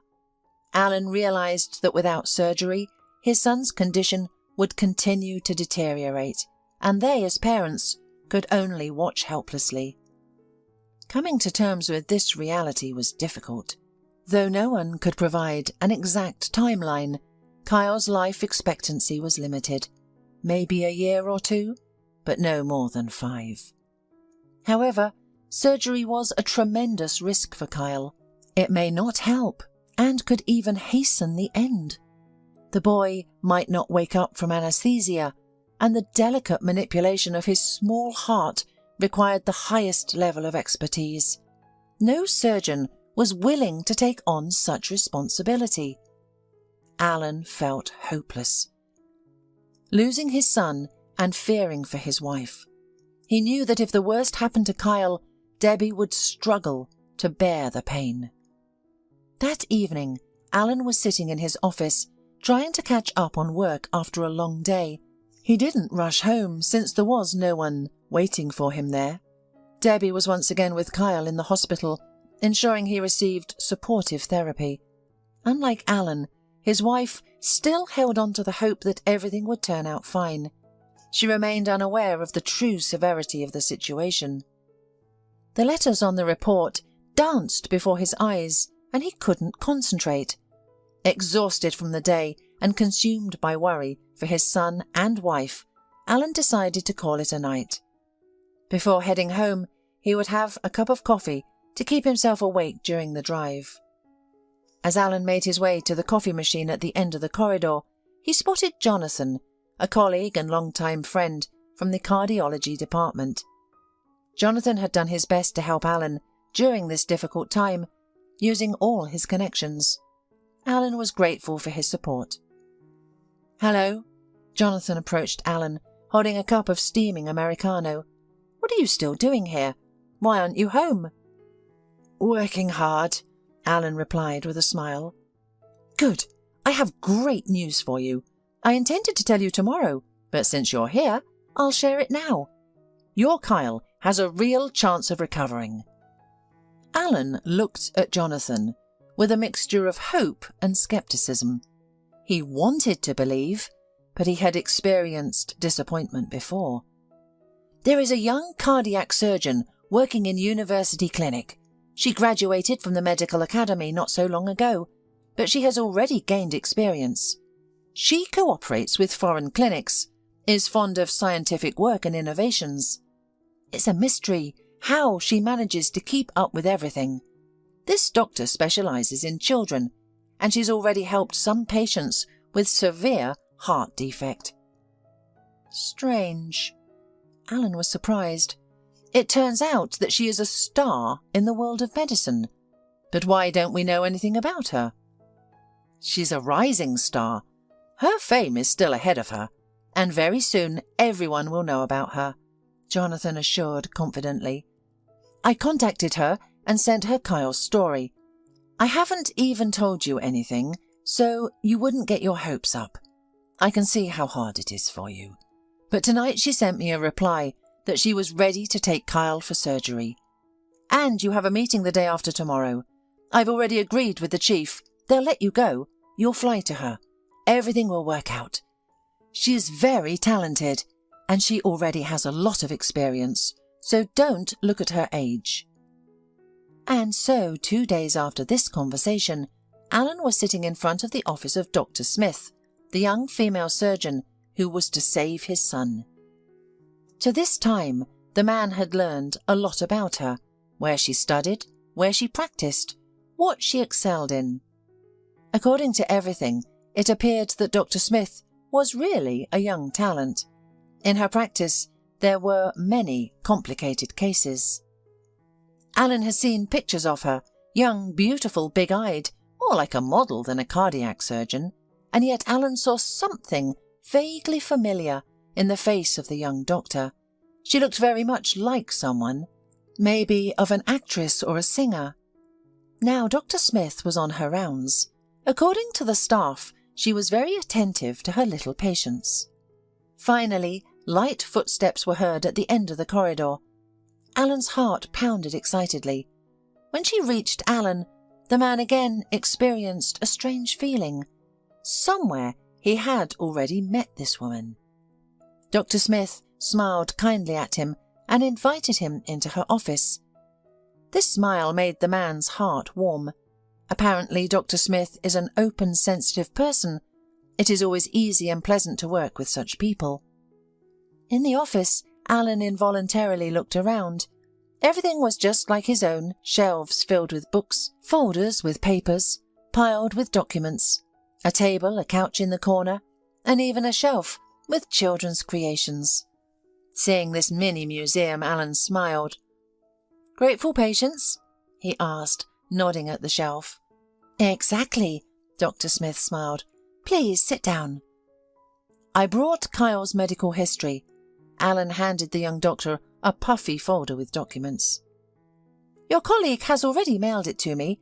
I familiarized myself with your situation, and even the treatment plan is ready. I can't say it will be easy, but I think we can manage. In my practice, there was a similar case, only with a girl, and she was even older than your son. She's fine now. Believe me, we'll do everything possible and impossible for Kyle." Alan asked Dr. Smith questions about the treatment, and she answered in detail, thoroughly, thoughtfully. The man quickly realized that he was facing a professional, an innovator. It is such people who move medicine forward. This girl has a great future. She will save more than 100 lives. And even more, because her methods and schemes will be used by other doctors. On top of everything else, Dr. Smith turned out to be an incredibly pleasant person.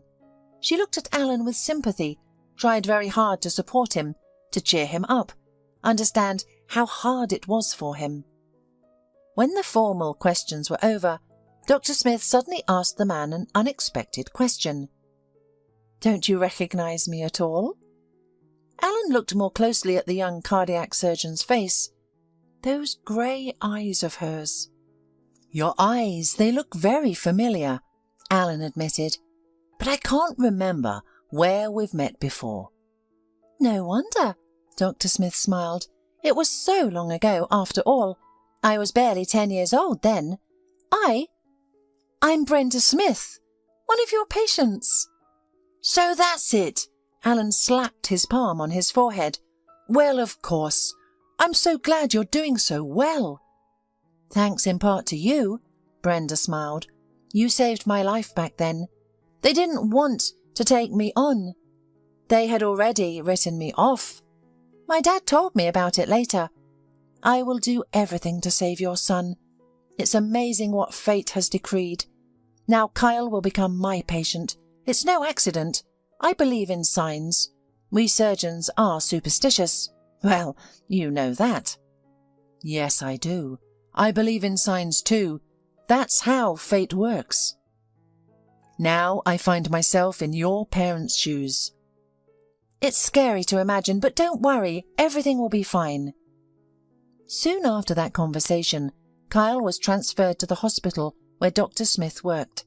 The young doctor immediately found a common language with both Kyle and Debbie, both of whom literally fell in love with the smiling young doctor. Brenda's presence alone gave them confidence in a happy outcome. The operation lasted 8 hours. During that time, Alan and Debbie could not find a place for themselves. First, they sat in the hospital, then wandered around the neighbourhood of the medical centre. After a while, they couldn't even remember how they filled the agonising hours of waiting. Alan held Debbie's hand tightly. Her palm was cold, just icy, although May that year was hot and sunny. Alan impatiently took out his cell phone from his pocket every minute, twirled it in his hands, flipped through the news feeds. He was waiting for the call. And finally, the long-awaited call came. "Everything went well," Brenda's tired voice sounded on the phone. "It was hard, but we managed. Well done, your son is a hero. Details tomorrow, I have to go." Alan slumped helplessly on the bench. A smile played on his face. And his wife immediately understood everything. After the surgery, Kyle and his mum stayed at the clinic for further recovery, and Alan had to go back. His patients were waiting for him in the capital. A lot of work had accumulated during his enforced absence, but Alan was not frightened by that, especially now when everything was well with Kyle. Before his departure, he visited his former patient to express his gratitude. Brenda was sitting at the table, hastily writing something. When she saw Alan, she smiled and took a break from her urgent task. "Brenda, I don't even know what to say," Alan said, taking a seat across from her. "You saved my son. You saved all of us. I can't find the words to express how grateful I am." "I was just doing my job," Brenda shrugged. "Consider us even." "Did your father take you to the sea?" Alan suddenly asked. He had been curious about this for all these years. "Yes," Brenda smiled warmly. "It was a wonderful trip. It was the first time our family went to the sea together. We swam, sunbathed and sat in cafes every day." "They truly cared about you," Alan praised. "Back then, you needed positive emotions and sea air much more than medicine. Your parents have done their best for your health." "I even got to swim with a dolphin," Brenda reminisced. "Well, not in the open sea like in my dream, but at a dolphinarium. It must have cost my parents a lot of money. We didn't always have much, but that summer I felt like the whole world revolved around me." "Well, you deserved it," Alan said seriously. "You were a true hero, weren't you? We all marvelled at how resilient you were. Not all kids have that kind of strength." "Do you remember that box I gave you at your discharge?" Brenda asked. "Of course. It still holds a special place in my collection on my shelf. Whenever I see it, I think of you. That little girl with big eyes and a cheerful spirit." "Have you seen what was inside?" Brenda inquired. "Inside?" Alan was surprised. "I didn't even realise there was anything inside." "Oh, so you've never opened it?" Brenda's eyes lit up like two torches. "When you come back, you must open it." "Of course, I can't wait," Alan responded truthfully. And now Alan was standing in his office, holding the very box adorned with paper flowers. The lid was secured with a small homemade lock that was difficult to manoeuvre with his thumbs. At the bottom of the box lay a picture of Brenda, smiling. Her long blonde hair was styled in curls, pinned beautifully to the side, and her lips were lightly touched with pink lipstick. Brenda wore a sky blue dress with short sleeves that day. The illness was already evident, with dark circles under her eyes. But Brenda beamed at the camera, clutching a bouquet of scarlet roses to her chest. It was probably her favourite photo, where she looked like a princess. Girls always love such things. Alan smiled. The little girl in the photo had so much ahead of her. a serious illness, a long treatment journey, and ultimately victory. The long-awaited voyage to the sea, swimming with dolphins, education, work at the hospital. But on that day, Brenda had no idea what lay ahead. She was just a little girl, dressed up, beautiful and full of happiness. Alan turned the photograph over and, as expected, there was a message on the back. "Thank you for life," Alan read on the back of the photo. "I was told that you saved me. I will live now, go to the sea, have children of my own, and become a doctor to save children. I promise you that. You'll see, in many years you'll be proud of me." Alan looked at the scrawled lines written by the child's hand and felt overwhelmed with emotion. He had not only saved little Brenda's life, but he had also determined her future fate. The girl had promised to become a doctor, and she did. "I've just opened the box," Alan texted. Brenda responded with a long string of hearts, and Alan was sure that when Brenda received his message, she smiled. Time passed, and Kyle had already recovered. Debbie, who had been with her son in the hospital, couldn't believe his newfound energy. "Where does he get so much energy?" she joyfully exclaimed during phone conversations with her husband. "He races, jumps and is constantly on the move, and he has so many ideas. He's cramped in the hospital corridors and the small yard. I can't wait for him to be discharged." "That's great," Alan rejoiced. And finally the day of the discharge arrived, and Alan purposely arrived early. He wanted to talk to Brenda again, ask her a few questions and thank her once more. Now he had a healthy, energetic child, a happy, calm wife, and a bright future, all thanks to Brenda. Alan found out in advance when Brenda's planning meeting ended. He intended to seize the short period of time between the meeting and patient rounds to talk to her. Brenda was genuinely pleased to see Alan in her office. "I knew you'd come," she said. "Let's go to my office. I'll update you on Kyle's progress and outline a plan of action. Would you like some coffee? I have a box of cakes." Alan nodded with a smile.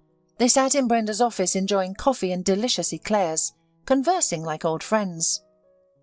"Your boy is good now," Brenda rejoiced. "I didn't expect such a great outcome. I thought he would need another operation, but his body coped and recovered. For the first couple of years, he should avoid excessive exercise, but regular physical activity is important. Your wife knows the details. Once a year, you should have Kyle see a cardiologist for an ultrasound and cardiogram. And that's it. Kyle can lead a completely normal life." "It's like a miracle. Kyle hasn't led a perfectly normal life since birth." His problems were largely due to his cardiac condition, which was difficult to detect. Numerous illnesses triggered the progression of the disease, and it was finally discovered. But now, everything should be back to normal. "Thank you, Brenda. But tell me, how did you achieve all this?" "I can be very goal-oriented," Brenda grinned. Brenda's goal was formed as soon as she learned from her parents that she was on the verge of life and death. Her mother and father supported her, but soon lost all hope after repeated denials from doctors, who claimed that any medical intervention was futile. Then, unexpectedly, a courageous surgeon agreed to perform surgery on Brenda.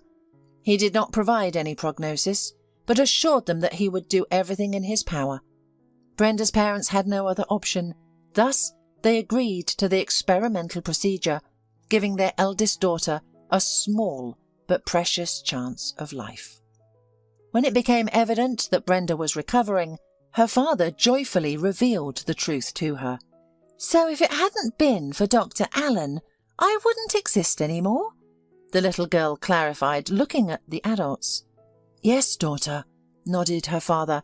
"He saved your life, and now I will pray for him always." Brenda's mind was overwhelmed by what she had heard.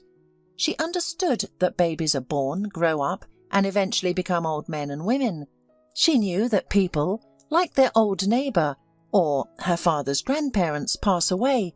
However, the concept of children dying had never crossed her mind before. "And you're not mistaken?"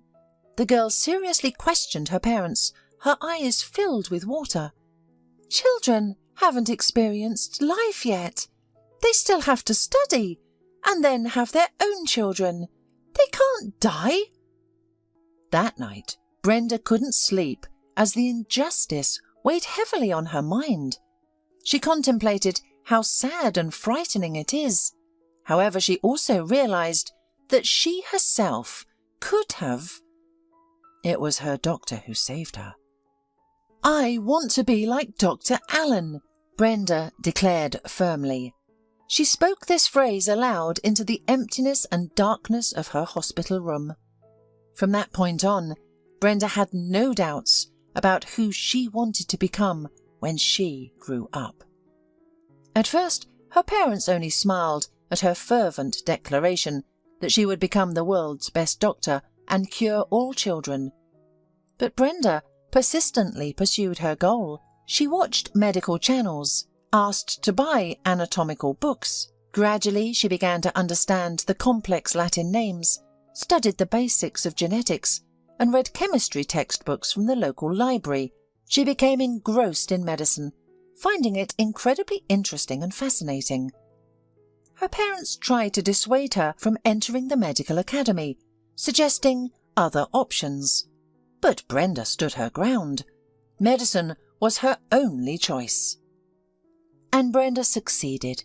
She got accepted into the medical academy and immersed herself in her studies. Every year, Brenda became more convinced that she had chosen the right path. She was a highly active student, reading a lot of additional literature and participating in various projects and programs. However, during her studying, she realized that she was more attracted to cardiology than her original plan of becoming a neurosurgeon like Alan. As a result, Brenda became a surgeon in the cardiology department.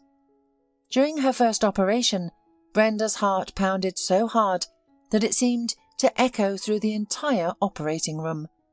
She was nervous, but also immensely happy. Finally, she would be doing what she had strived for her whole life: saving people. As time passed, Brenda gained experience and also engaged in scientific research. She was particularly interested in complex and non-trivial cases. The gratitude of parents and the smiles of cheerful little patients warmed Brenda's soul. She felt that she was bringing goodness, joy and light into the world. It was not in vain that her favourite doctor had saved her all those years ago. "You see, it's an astonishing thing," Brenda reflected. "You saved me 20 years ago, which means that if it weren't for you, these children whom I saved would not have survived.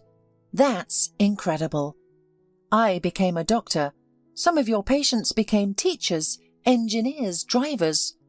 All of them are doing good. All of them are doing something important and meaningful. That's how goodness spreads throughout the world." Alan looked at Brenda and smiled. He felt the same way she did.